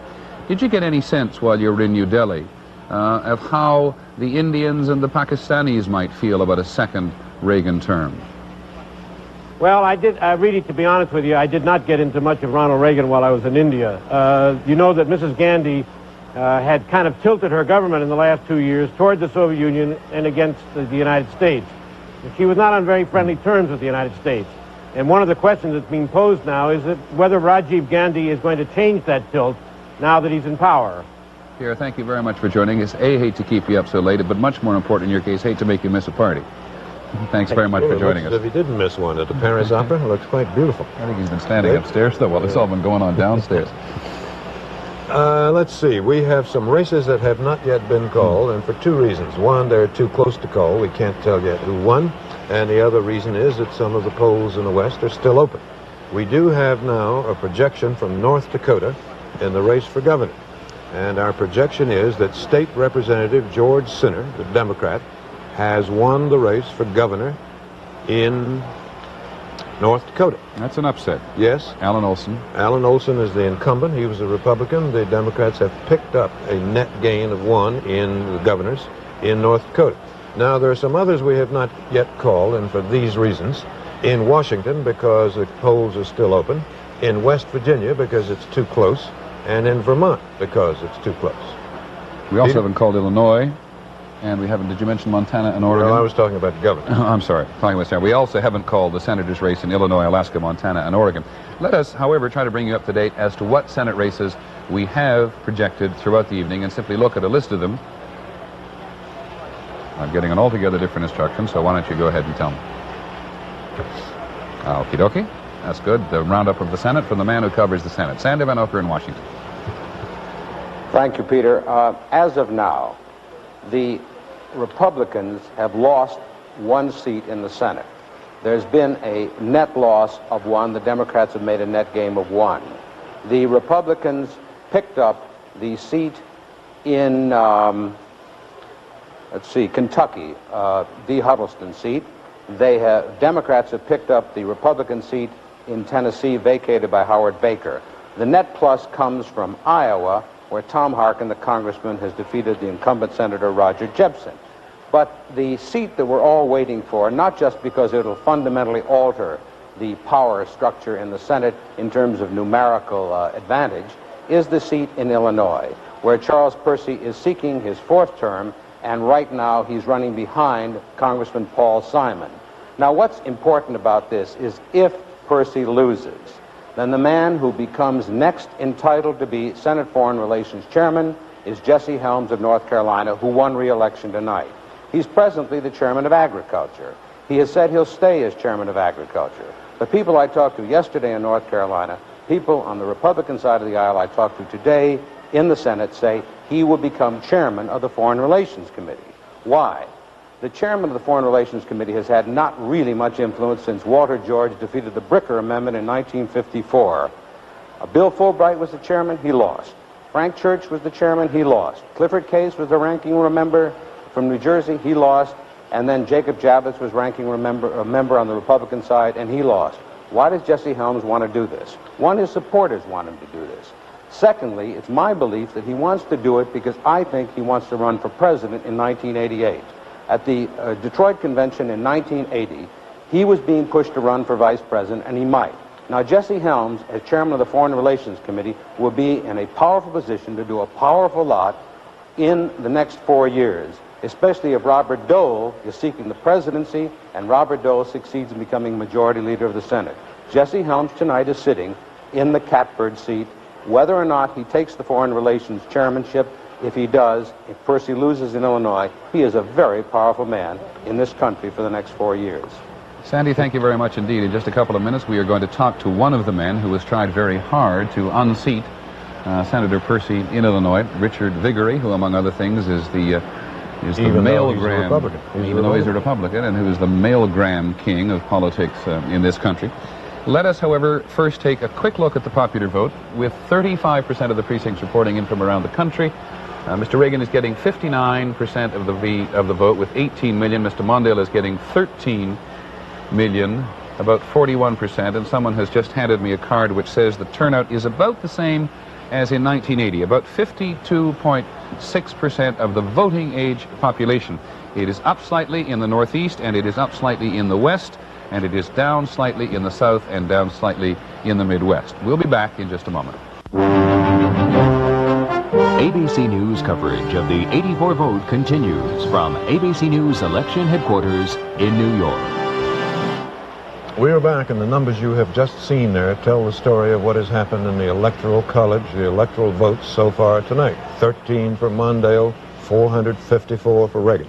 Now we're going to switch to Falls Church, Virginia, I think, but I'll be corrected if I'm wrong, and talk to Richard Viguerie, who is editor of the Conservative Digest, who is active in conservative Republican circles, and whose views on what has happened tonight should be interesting. Dick, are they interesting?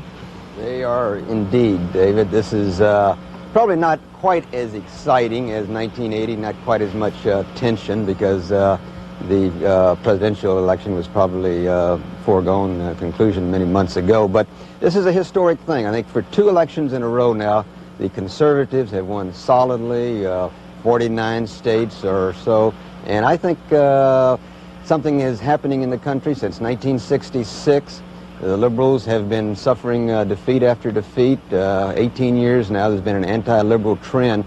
I think that the Democratic Party is in serious trouble as long as they keep this leftward direction, and the Republicans could be looking at becoming the majority party. Mr. Viguerie, if you put it in party terms, I think I understand what you're saying. But if we look at our exit polls tonight, 43% only of the voters who've been out and cast votes today have described themselves as conservatives. Doesn't that make it less than the conservative victory you're describing? Well, Well, we can look at it a number of ways, Peter. Can you imagine if the 2 elections in a row, if the conservatives had won 4 years ago 6 states, and today if they'd won 1 state, I think there'd be a lot of people on the airwaves talking about the death of the conservative movement in this country. And I think that, you can play a lot of games with the polls. You can ask the questions a lot of different ways. We've heard a lot about how people really didn't agree with Ronald Reagan on the issues. They agreed with Walter Mondale on the issues, but they were voting for Ronald Reagan because of his personality. I think that's selling the American voters a little short. I think they understood quite well that Mondale was a liberal and Reagan was a conservative, and that's why they gave the president this landslide. Now, let me ask you something about yourself and the conservative movement generally. In the Illinois election of a senator, Charles Percy is the Republican, and Paul Simon is a Democrat. I have seen you quoted as saying the party and the country would be better off if Simon won, because you don't like Percy's views. Exactly, David. Nothing isn't personal. That spinning it out a little thin?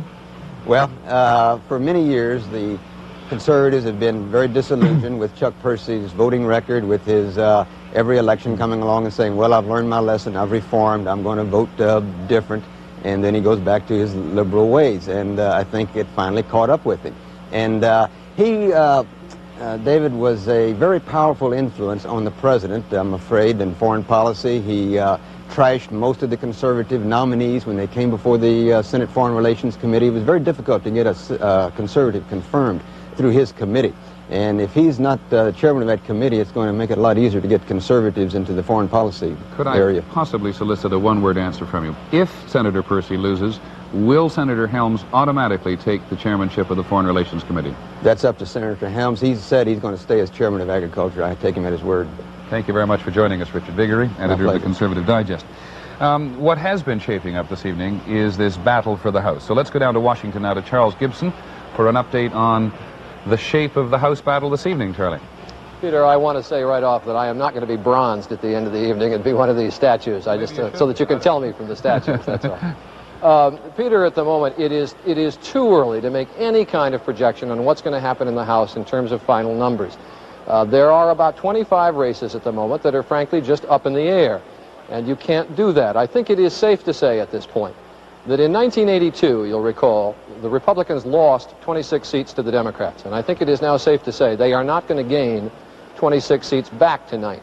But anything more than that is impossible to say. At the moment, we have the Republicans showing a gain of 6. The Republicans have picked up 6 from the Democrats. They have not lost any. I will quickly run through the seats that the Republicans have picked up. The 5th District of Connecticut, the 1st District of New Hampshire, where Dudley lost to Bob Smith, North Carolina 4, where the former athletic director at the University of North Carolina beat Ike Andrews, Indiana 8, New Jersey 11, where a 22-year veteran Joe Minish lost, and in Texas, the 26th District of Texas, Tom Vandergriff, the former mayor of Arlington, Texas, has lost after 1 term in the House.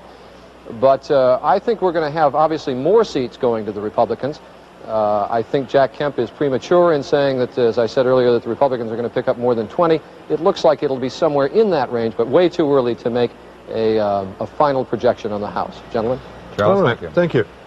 Now, inevitably in the case of a victory as one-sided as this, Mr. Reagan has carried it so far. Some are still voting. Mr. Reagan has carried every state except Minnesota, Mondale's home state. A decisive, sweeping defeat for the Democratic ticket. Inevitably, the question then becomes what happens to the Democratic Party, and we will explore that question before the evening is over as best we can. Now, Ann Compton is talking with Senator Percy of Illinois, who at the moment, I understand, is running a little behind. Is that right, in our figures? Anyway, Ann, come in. Well, we can't hear Ann Compton at the moment, but let us broach, if we will, this subject, which comes up every time any single party gets in trouble like this. What happens to the X party? And in this case, at the moment, happens to be the Democratic Party. Let's take an initial look at an assessment done by Jeff Greenfield. Happy days are here again. Time was when presidential election days were mostly happy days for Democrats, but not lately. The world's oldest enduring political party has fallen on hard times. It's not just that Democrats have lost 4 of the last 5 presidential elections, it's how they've been losing, and even winning. In the last 40 years, only once, in 1964, has the Democrat won more than 50.1% of the popular vote. In that same period, Republicans have won 5 presidential landslides. What's gone wrong? Part of it is geography. You win the White House by winning states. In the last 5 elections, 23 states with 202 electoral votes this year have voted Republican every time. That's 3/4 of the votes needed to be elected president. And how many have gone Democratic every time? Only the District of Columbia. Democrats used to talk about the solid South. In the last 5 elections, the Democrats carried the South once with native son Jimmy Carter in 1976. In the big industrial states, Democrats used to pile up huge margins in the cities, but city populations have shrunk, the suburbs have grown, and suburban living, with property and school taxes, tends to make voters more Republican. And don't sell real issues short. From civil rights to Vietnam to busing and quotas, deep divisions have split apart what once was the Democratic coalition. White ethnic from black, hawk from dove, those who see government as a helping hand from those who see it as a tax taker. Democrats still control the House of Representatives. They have a fair shot at the Senate in 1986. They control more governorships than do the Republicans, and more Americans say they're Democrats. But at least in presidential election years, the facts suggest that the Democrats may have become a permanent minority party. Gentlemen? Jeff, thank you. I might say here, everyone knows it, but I'll say it anyway, there are 5 states where people are still voting. California, Oregon, Alaska, Washington, and Hawaii. And all but Alaska will be closed in about 10 minutes. Alaska is open until midnight, our time. Just to make another point about that, David, one of the reasons there's always been concern about this voting in the West is because President Carter in 1980 conceded before some of the polls were closed. Walter Mondale and Ronald Reagan have both said this evening that they are not going to make any speeches, period, until the polls are all closed on the West Coast. Okay. Now, the question of what happens to the Democratic Party from this point onward, we're going to turn to our What Does It Mean department with Will, Wicker, and Walters, beginning with Walters. Barbara? What it means, first of all, is isn't it convenient that all our names begin with W? At least we have alliteration if we don't have agreement. If the Democratic Party is indeed worn out, as young people it seem to think it is, and they're going to be voting for a long time, and they now seem to be voting Republican, what happens to the Democratic Party? Well, there are 2 Democratic parties and there are 2 Republican parties. We have the presidential competition. The Republicans have a heavy winning record in that since 1856, since our 2 parties began competing with one another. There's still many more elected officials in this country are Democrats than Republicans. A plurality of Americans still want to vote for the Democratic Party if the Democratic Party will make it easy. The problem is the 2 parties have been defined by 2 great events, both of which were at the moment defeats. The Goldwater defeat in 1964 nevertheless brought in people who seem to have been on the right side of history, the conservative movement. The 1972 McGovern takeover of the party filled the party apparatus with people who simply will not learn from what happened to them in 1972. But where do they go from here? What do you think? We talk about polarization, black versus white vote. Gary Hart said you need new ideas. We don't seem to have new ideas with the Democrats. What are they going to do to get their act together in the presidential election? Well, the first thing you have to realize, it seems to me, not to take too Pollyanna-ish a view here, is that the Democrats have faced Ronald Reagan for the last time. That's a plus. The first thing they need to do is to get themselves a television candidate like Ronald Reagan. Now, that may be difficult to do, but that's one of the first things they need. And I think a third thing that you need to remember is that between the next, no, it's not cynical, it's a practical fact of American political life today.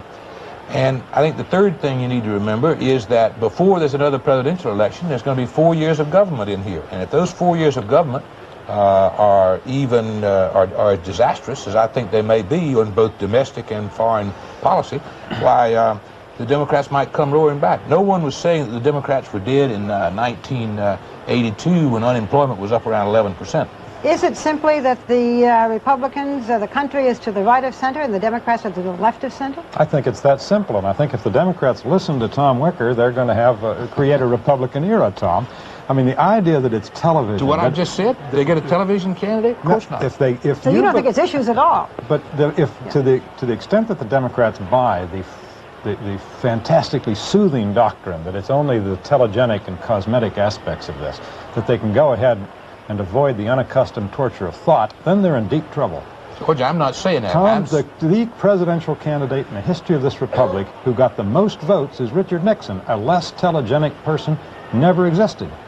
More people have voted for him than any other candidate because they agreed with him by and large on the issues. George, I understand that, and that was, I would remind you, 12 years ago, however. All I'm saying is not that television is the only thing, but I'm saying that the way you project what you are and what people want to vote for is through television. Yeah, but what are they? I mean, if indeed they used to feel, well, of course especially if you were young, I'm not arguing that point. Yeah, but if I'm saying, what is the Democratic Party? If you used to feel that the Democratic Party was a party that was far-seeing, was the party of the people, was the party of youth, and now it just seems boring and worn out. What are they now? The party of what? I'm not saying that that's not true, and I thought Jeff Greenfield's analysis was very sound. But I am saying that things can change very, very rapidly. They have changed very rapidly in the past. No one was making this analysis in 1982 when you had 11% unemployment. If you get 11% unemployment again in 1988, which is not impossible, high interest rates, other things of that kind, the Democrats will be right back in there without any further in thought. most states of the Union, the two most popular politicians are the President of the United States, who's a Republican, and the governor, who's a Democrat. And that governor, who's a Democrat, is governing in many states under a constitutional requirement to balance the budget. He's a tight-fisted executive, and he is much more in tune with the country than the Washington Democratic Party. If what Tom says, they need candidates who are sparkling on television, one of the things they have to learn is to talk fast, which is what I'm going to do now. We have to stop because I think that we have coming up an interview with Senator Percy. We'll go back now Barbara, to we do indeed, Peter. but first I have a quick projection. In West Virginia, we project the election of Governor Arch Moore, a Republican moving in and replacing a Democrat. Now we're going to Chicago, and Ann Compton, who is talking to Senator Charles Percy. Ann?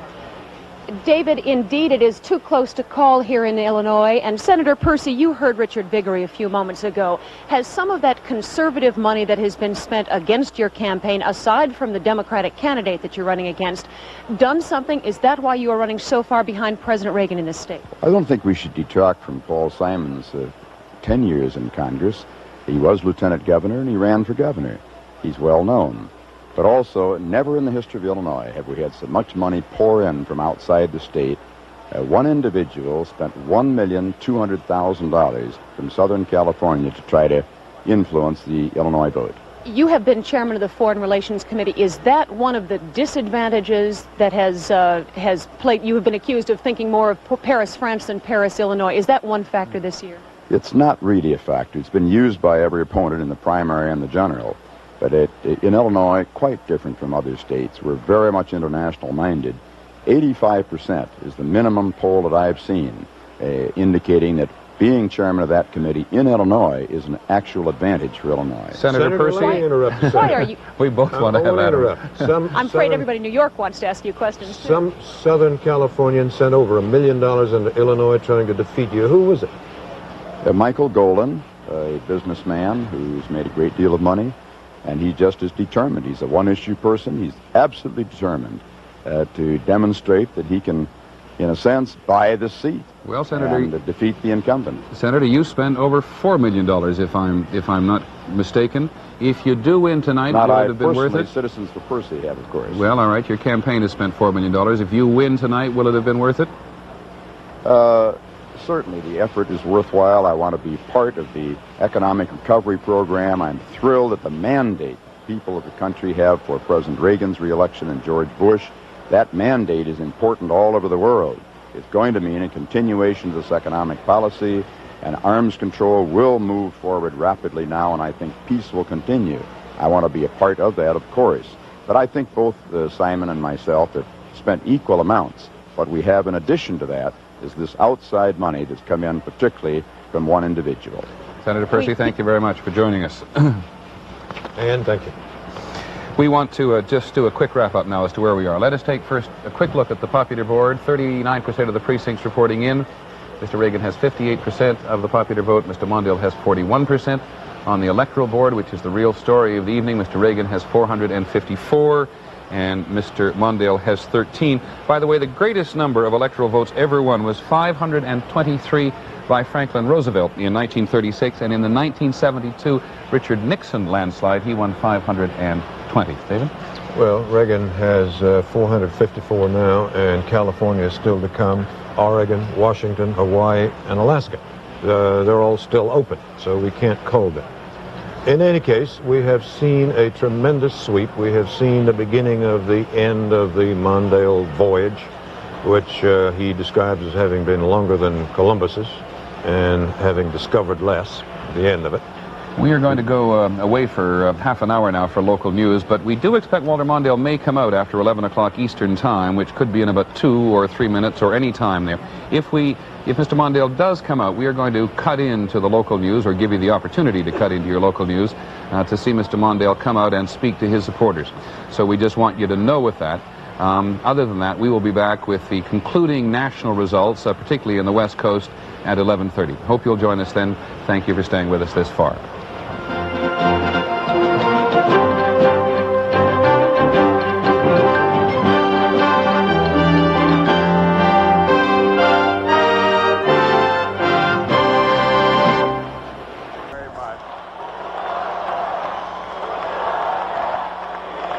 Thank you very much. Thank you. Thank you very much. Thank you very much. Thank you. A few minutes ago, I called the President of the United States and congratulated him on his victory for re-election as President of the United States. Please. He has won. We are all Americans. He is our President, and we honor him tonight.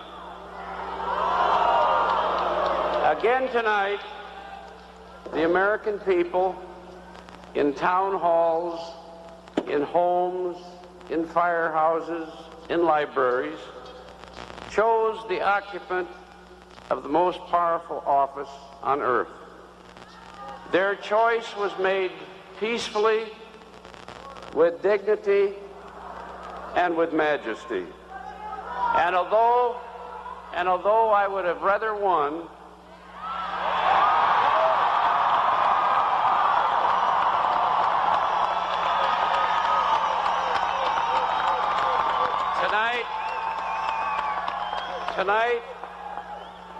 Tonight we rejoice in our democracy. We rejoice in the freedom of a wonderful people, and we accept their verdict. I thank the people of America for hearing my case. I have traveled this nation, I believe, more than any living American.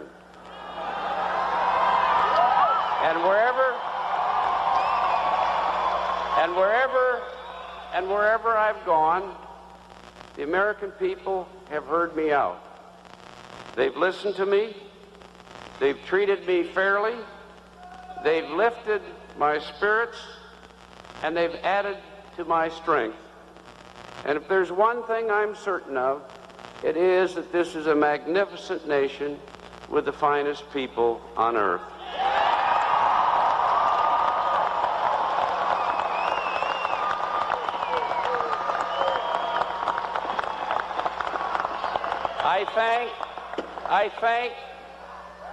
I thank above all my family. How lucky I am.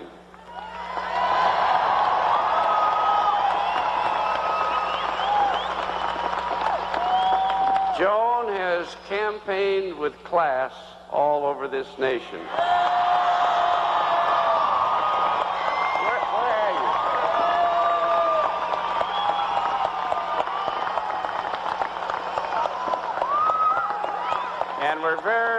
We're very proud of our kids, Ted and Eleanor Jane and William. Everywhere they went, they got us support.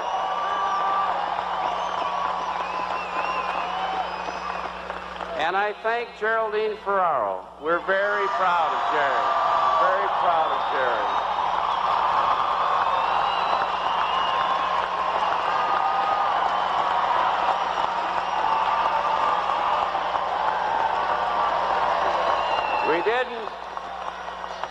We didn't but we made history, and that fight has just begun.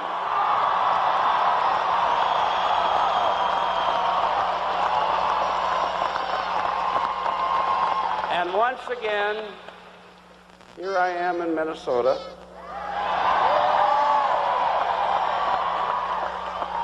In over 24 years, never once have the people of Minnesota turned me down, including tonight.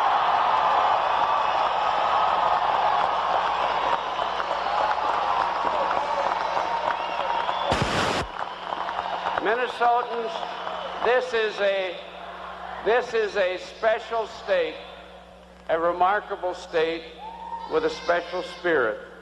And time again in the past. Well, we sensed that was going to happen a couple of seconds ago. We've temporarily lost the signal from Minnesota. Let's go back to it now and keep it as best we can. And I want to especially thank my staff, Jim Johnson and the whole crew, my workers and my volunteers all over this country. What a special group of Americans they are. I know what you've sacrificed for me and for my country. And I want to say a special word to my young supporters this evening.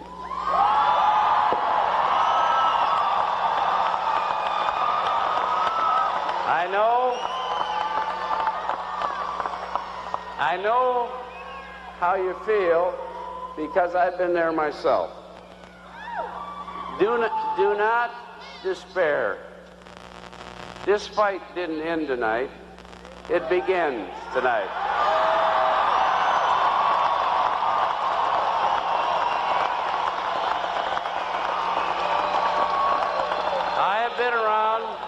I've been around for a while, and I have noticed in the seeds of every victory are to be found the seeds of defeat, and in every defeat are to be found the seeds of victory. Let us fight on. Let us fight on.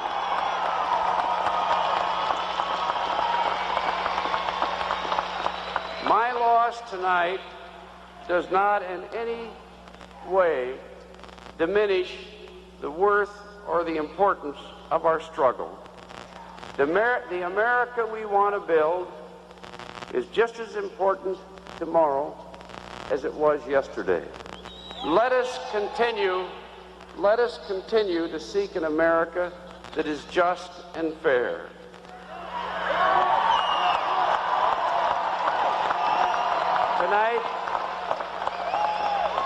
Tonight especially, I think of the poor, the unemployed, the elderly, the handicapped, the helpless, and the sad, and they need us more than ever tonight.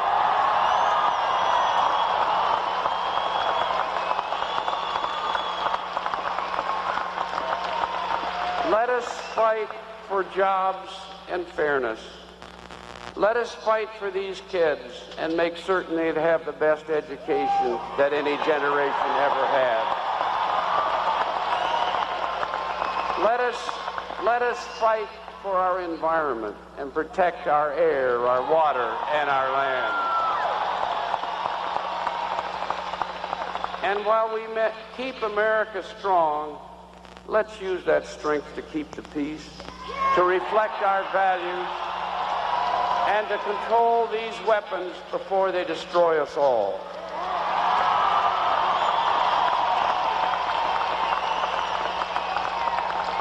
That has been my fight. That has been our fight in this campaign. And we must fight for those goals with all of our heart in the future. I am honored by Minnesota, by all the people of this country that have permitted me to wage this fight. What an honor it is. And I'm at peace with the knowledge that I gave it everything I've got.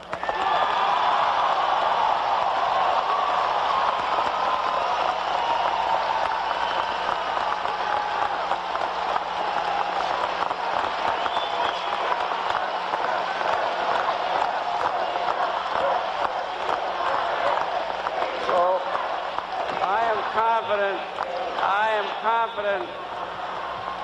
For those stations around the country who have just rejoined us, this is Walter Mondale in St. Paul, Minnesota, making his concession speech. Let us be determined to fight on. Good night, and God bless you, and God bless America. Thank you very much. Thank you. Thank you.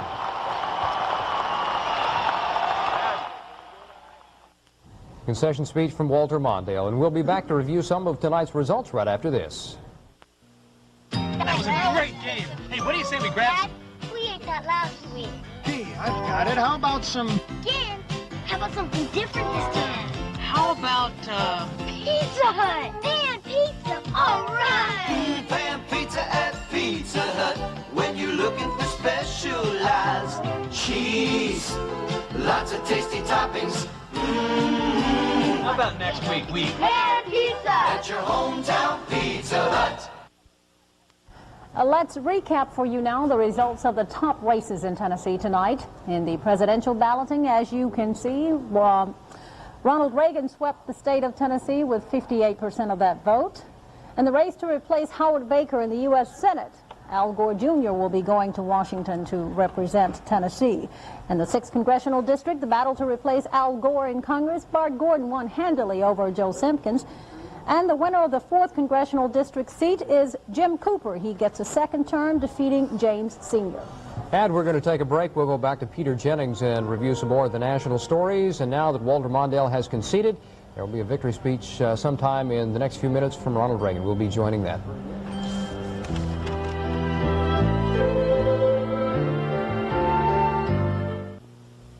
Maintaining perfection. That is the task of Madison Smith Naturally. Maintaining perfection with an award-winning service department and sophisticated diagnostic equipment. Maintaining perfection with more than 15,000 finely honed authentic parts.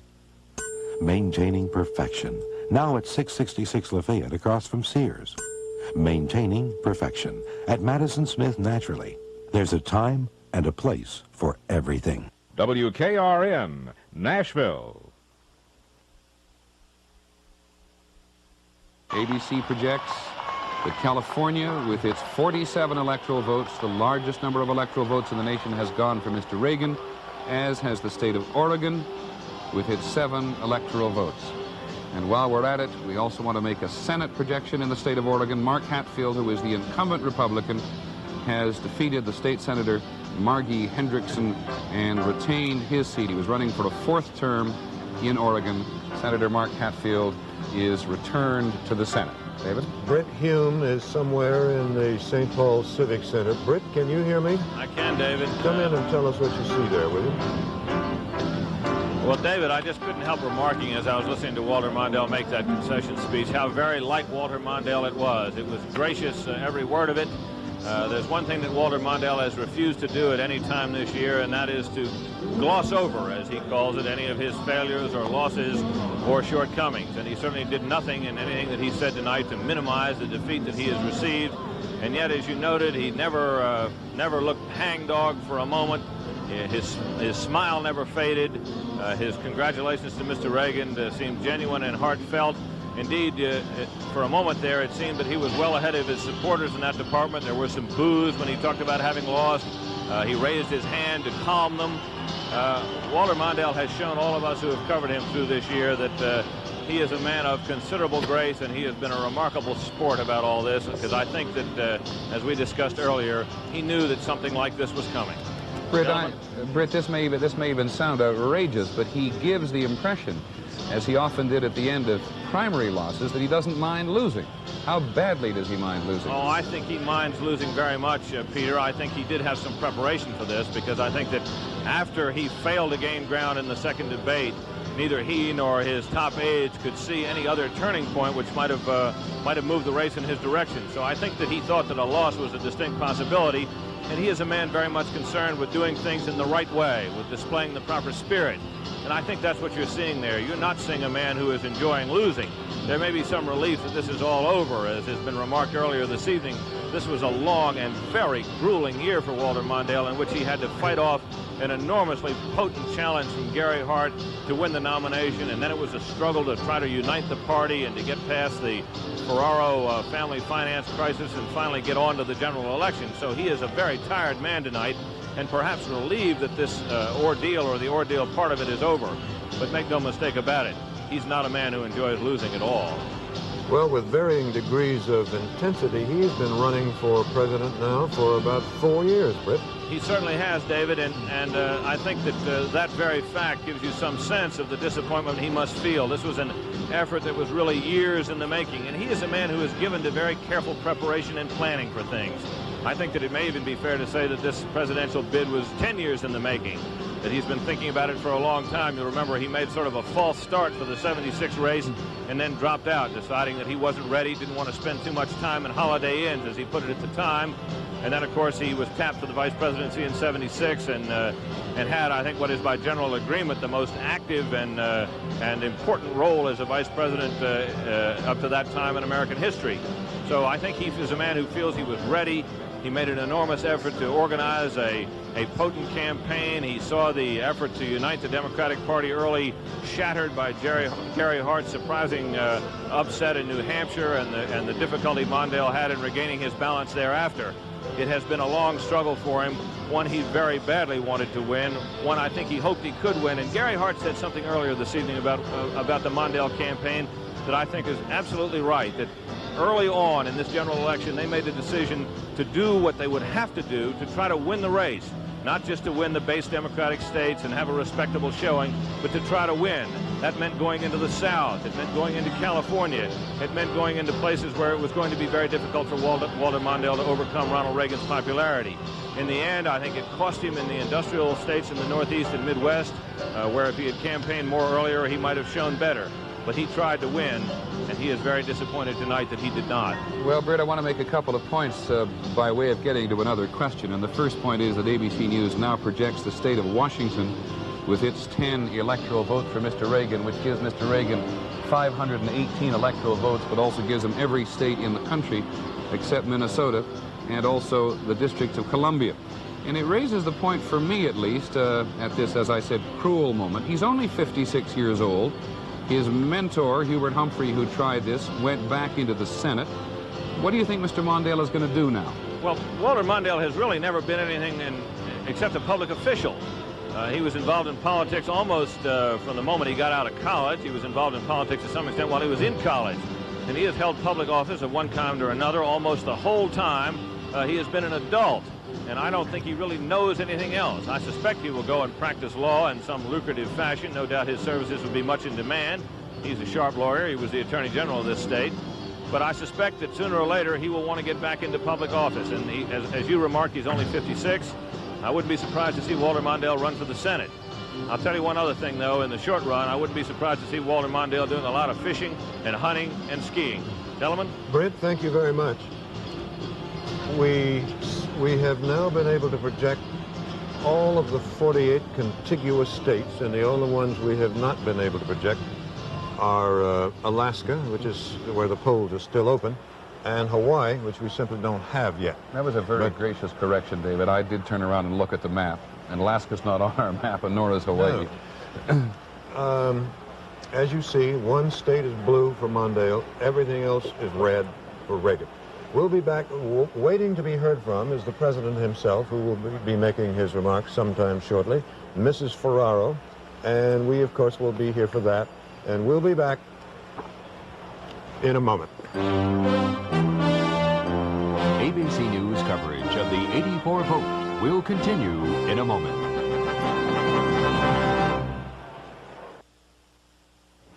We've just seen a minute ago Walter Mondale's speech of concession. The people who have been traveling with him on his airplane in the last days, when he has known he was going to win, notice that very often he sat off alone in a seat by the window, quietly, looking out, just watching the landscape pass by, and looking down at all those states that were not going to vote for him. Peter? Speaking of states, I'd like to welcome Alaska and Hawaii back into the Union. Oh, I'm sure they'll be happy to hear that. The polls have not closed in Alaska, and if I'm not mistaken. They will not close there for about 15 minutes. The polls have closed in Hawaii. They closed at 11 o'clock Eastern time, so about 45 minutes ago. But we haven't got any vote in from there as yet.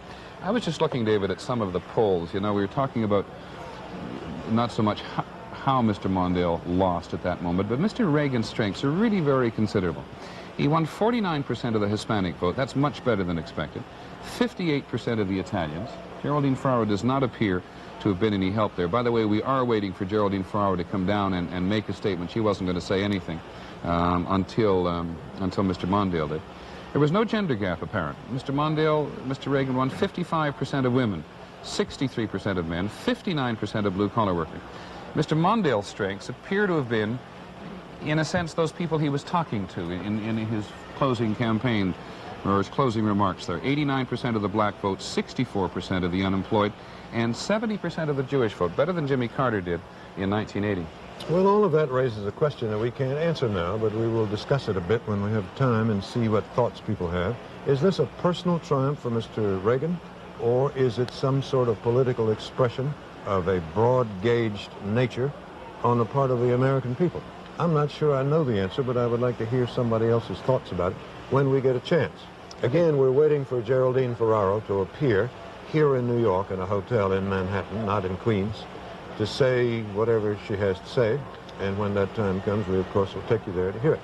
We also are waiting to hear from Mr. Reagan, who is in Los Angeles, and he, as Peter, I think you said, they all agreed, in fact, that they would not say anything, either concede or claim victory until after the last poll closed in California, last in the 48 states, and they have done that. You know, in answer to your question a second ago about what we do know and what we don't know, one thing we do know at this point is that the House vote is very slow coming in. But looking at it as it does come in now, it does appear that while Mr. Reagan has had some coattails, they have not penetrated quite as deeply as the Republicans had hoped for. So I think if you use that as a yardstick at this moment, you may be seeing what you, in a sense, define yourself a Reagan victory, and not necessarily this realignment that people have been talking about ad nauseum for the last 2 or 3 weeks. Well, I've got the last and best figures we have, and they will get better as we get more votes in, is that it looks now as if the maximum number of House seats the Republicans might gain tonight is about 25, which is almost exactly what they lost in the off-year election in 1982. I think a week ago they would have been delighted to know that they were going to get 25. They were talking about 10, maybe 12. Yeah, but yesterday they were talking about 30 and things like that. So that doesn't appear to be shaping out. You just saw, by the way, Geraldine Ferraro, who is waiting to come out and make her remarks, having suffered a fairly crushing defeat at the hands of the Republican ticket. She did tell her staff last night, or tonight actually, that nobody should shed any real tears because she had not done as well as she would have liked to have done as the first woman on a presidential ticket. We'll come back and hear Ms. Ferraro right after this.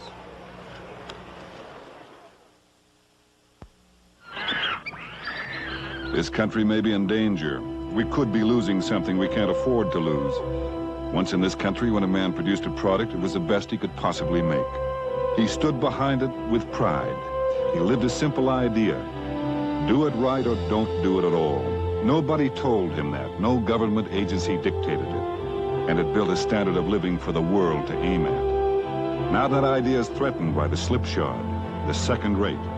To some it means quick riches. To some it means quick death of the standards we have built. Some are fighting this threat. Whirlpool Corporation believes in one simple idea.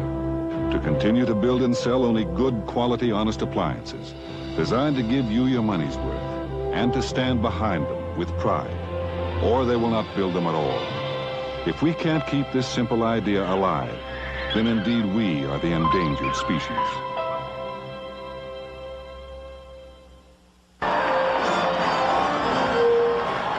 Those are Geraldine Ferraro's headquarters in New York, where a large crowd is waiting to hear her make her remarks. We might just tell you before she talks that her home district of Queens, which she has ably represented in the Congress and where she was extremely popular tonight, went for Mr. Reagan 55 to 45%. I might say here to ABC stations across the country that because Mrs. Ferrara is that's her mother there with her, about to speak, we rather think we will not be able to cut away at 52 as we have been during the evening. You will understand. Thank you. Thank you. Thank you. Thank you.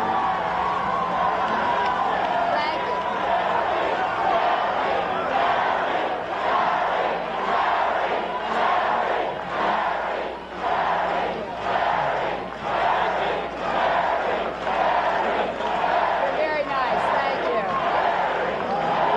Thank you. You're great. I want to thank you all. Thank you so much.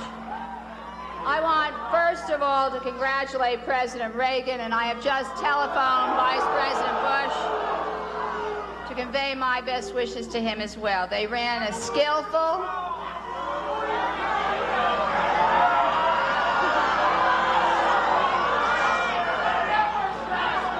I thought I finished with hecklers last night.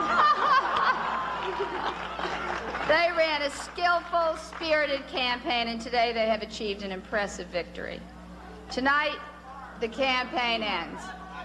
The race is over. This is not a moment for partisan statements. It is a moment to celebrate our democracy and to think of our country.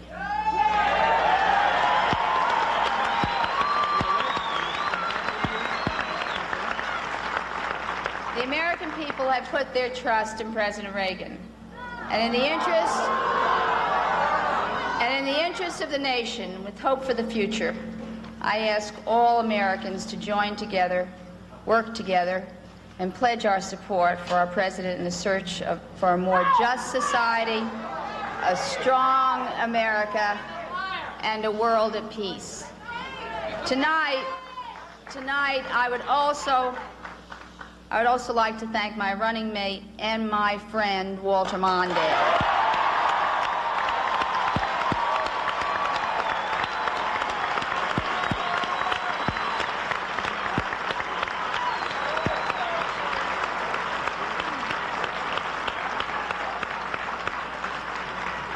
For more than 2 decades, he has forsaken personal gain to promote the public good.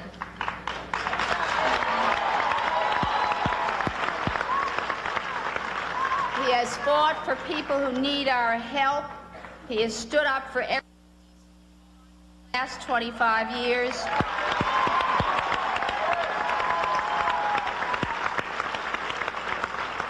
And even though he did not win this race for the presidency, in 1984 he waged another battle, a battle for equal opportunity, and that battle Walter Mondale won.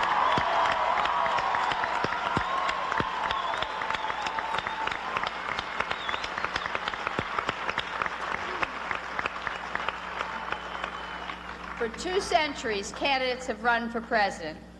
Not one from a major party ever asked a woman to be his running mate until Walter Mondale.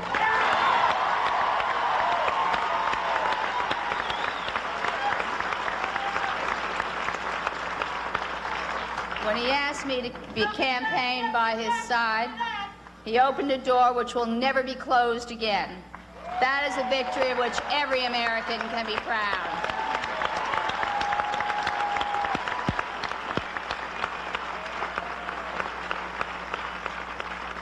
Campaigns, even if you lose them, do serve a purpose. My candidacy has said the days of discrimination are numbered. American women will never again be second-class citizens.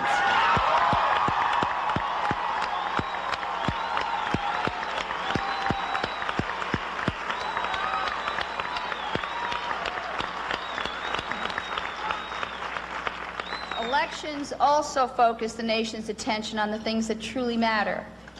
In this campaign, Americans have all been made more aware of the danger of the nuclear arms race. We have all recognized the needs of our changing economy. We have all been reminded of the millions of Americans who have been counted out before their talents have been added up, and we can all take pride in those accomplishments. We live in a time of exciting change. This country built the space shuttle, the most sophisticated machine ever to fly, and a black and a woman were among the first to fly in it. From Argentina to the Philippines, there's a new awakening of freedom. And all over the world, people are calling for the opportunity to choose their own destinies. I think America can be the vanguard of change. I have faith in the American people, and I believe in this country. Our society is the fairest on earth, but we can work even harder for fairness. Our nation is at peace, but we can do even more to reduce the risk of war. America is a great nation. America is a great nation, but if there's one thing that our campaign has stood for, it is that our country can be even greater.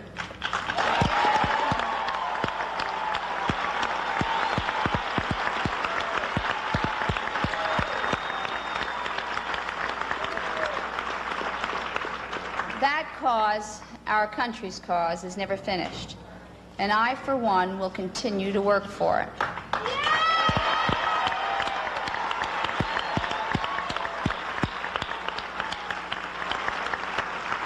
Tonight brings an end to a long campaign. This is a moment to rejoice in our democracy. It is also a moment for us to be proud. All of us can go to sleep tonight confident that we did everything we could to win this election.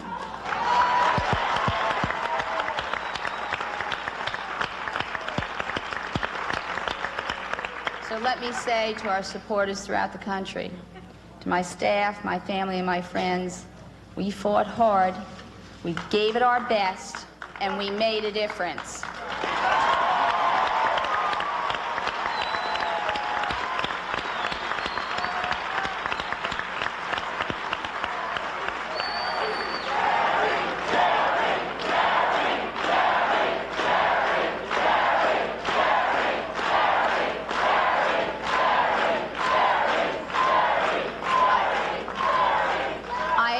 To be proud of what we have done. I am, and I thank you very, very much.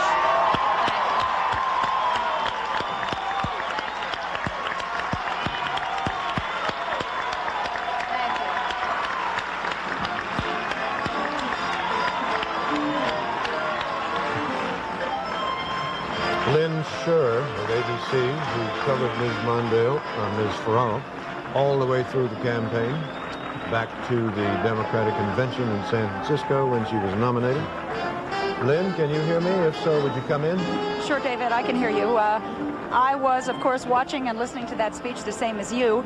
I think it's quite interesting. This, of course, is the first race that Geraldine Ferraro has ever lost, a three-term congresswoman. She won those races rather handily. All of a sudden, she finds herself a national candidate, and she lost the first one. However, I think it's really important to point out, Geraldine Ferraro campaigned for the chance to run this campaign. She wanted to be the vice presidential nominee. She also wanted to win the vice presidency. However, as soon as it became very obvious to the Democrats that they were not going to do that, something else happened. She and the party focused much more on her historic role. She talked about it in that speech we just heard, and when Mario Cuomo, the governor of New York, introduced her just before she got up to the podium, he said the same thing. He said, "We made history in the United States, and we are bursting with pride at the magnificent performance of this woman from Queens." To a great extent, they really wanted the world to know that what they had done was make history. The Democrats made a commercial. The theme of it was, "Jerry, you've made us proud." I saw a sign in a crowd in this crazy week that we just went through. A little girl holding up a sign, a little cardboard sign. It said, "Thanks, Jerry." I believe that she believes that that, to a great extent, is what this campaign was all about. Lynn, let me ask you a question. You know, our exit polls, as you know, are showing that she has not been a great success among women, that President Reagan has done fairly well. But you've covered her all throughout the country. She concentrated very heavily on women in the last couple of weeks. How do we judge whether or not she's really had an effect on women in the country? Well, I think that's easy, Peter. We look to what happens in the future.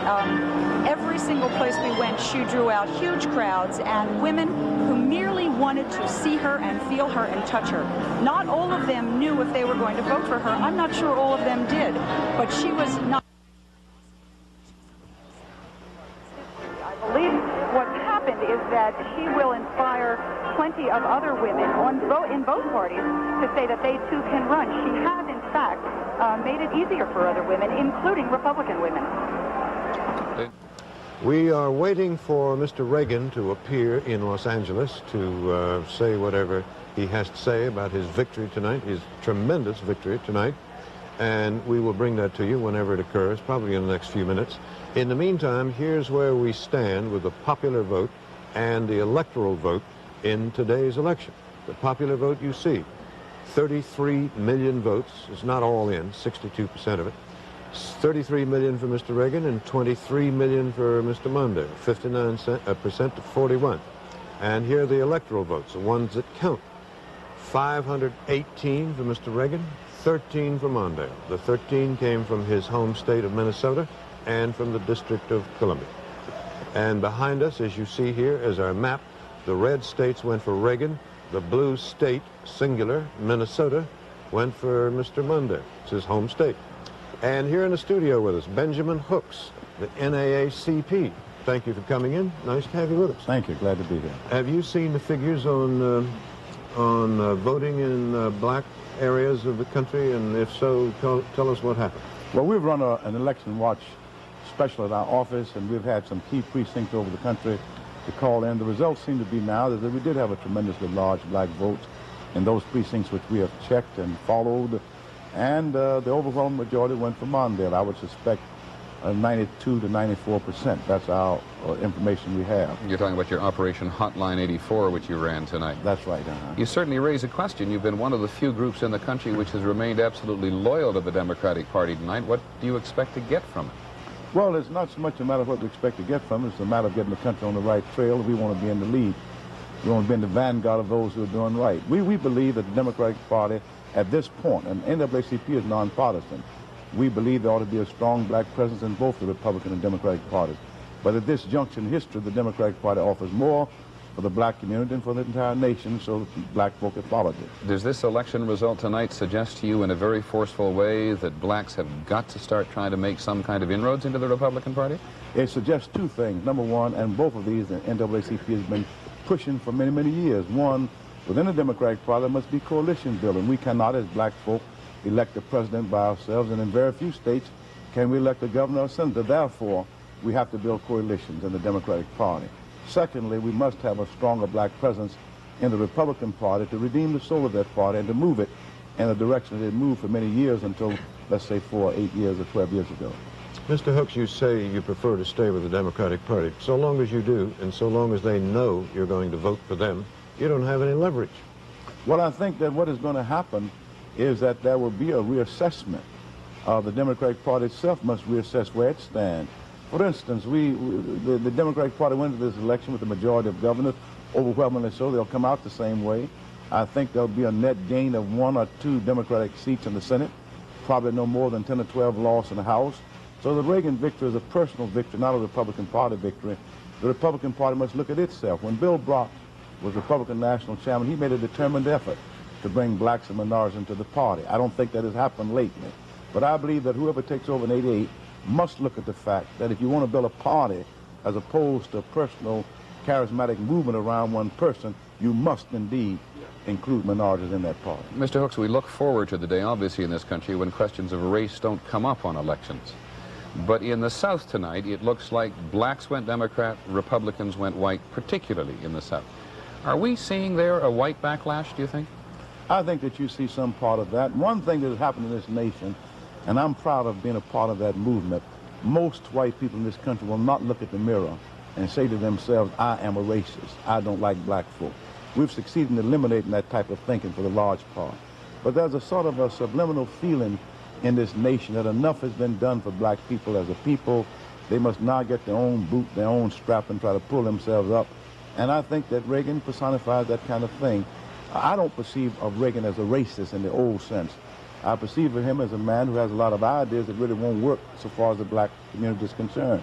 And most white people in the South like the idea, number one, Mr. Reagan is a personally likable person, good speaker, a genial and all of that thing. Number two, inflation has come down. We got to admit that. The fact that the oil glut may have caused it, or that you had a tremendous depression, or that the unemployment among blacks is still high, is incidental. And thirdly, this whole idea of you know, the Wild West, John Wayne, macho image, Mr. Reagan stood tall in Grenada, and all that kind of thing. All of these things have combined to give him a big personal mandate.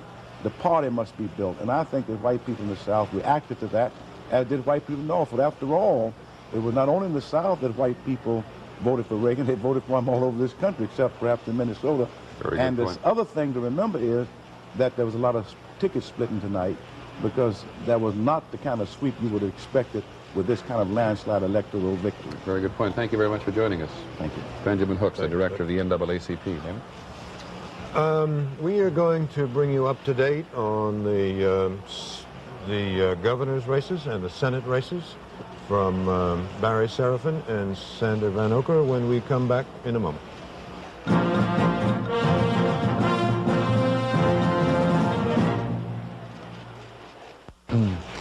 We are still waiting for President Reagan to make his appearance out in California to make his victory speech before this extremely large crowd of supporters out there at Reagan headquarters. While we are waiting, let us remind you again that we are still awaiting the opportunity to give you some definitive result of that very important Illinois Senate race, Senator Charles Percy against Congressman Simon. Although Simon does hold a lead here of just about 5%, 36% of the precincts in Illinois are still not heard from. And one of the reasons we can't do much with it is because they are largely Republican precincts that have yet to be heard from. So you see a Percy running behind in the popular vote, but Republican precincts, Senator Percy being the Republican, of course, which have not yet been heard from. David? Now we're going to, before we go to Barry Serafin, I want to catch up on something that I know a great number of people are curious about. Well, I haven't had a chance to do it. In Montana, they're voting on a statewide initiative to put into the law the fact to allow non-dentists to sell false teeth. Well, I am, I don't know happy or not, but I am able to report now that this initiative is being approved. Now, You're not a man in need, are you? No, I just want to see justice done, that's all. Now, we're going to Barry Serafin, who's going to bring us up to date. Barry? David, it looks like Republicans are going to make some small gains in state houses around the country. Going into today's election, there were 35 Democrats and 15 Republicans in state houses. There were 13 seats at stake, 6 Democrats, 7 Republicans. And at this point, ABC News is projecting 12 of those races and a net gain for the Republicans of 2. Here are some of the winners in today's election that we have projected. Gardner in the state of Washington, Archmore in West Virginia, you see North Dakota, Rhode Island, Arkansas, Delaware, Missouri, North Carolina, and again, at this point, we're projecting a net gain of 2. Gentlemen? Thank you, Barry. I think it's unfair if you have your moment of trivia and I don't have mine. It's your moment. We've been talking a lot about the Percy-Simon race and how it was one of the very expensive races. 4 years ago, a 30-second political advertisement on primetime television cost $50,000. Today, the same cost $125,000, and perhaps that's one of the reasons so much money was spent. We're going to cut away shortly, but I want to tell you that we are indeed waiting for the president to come out to his headquarters in California to make his victory speech. That is the last great, enormous piece of business waiting to be concluded this evening. But as of now, that is the national picture. At 22 minutes past the hour, we'll be back when the president comes back.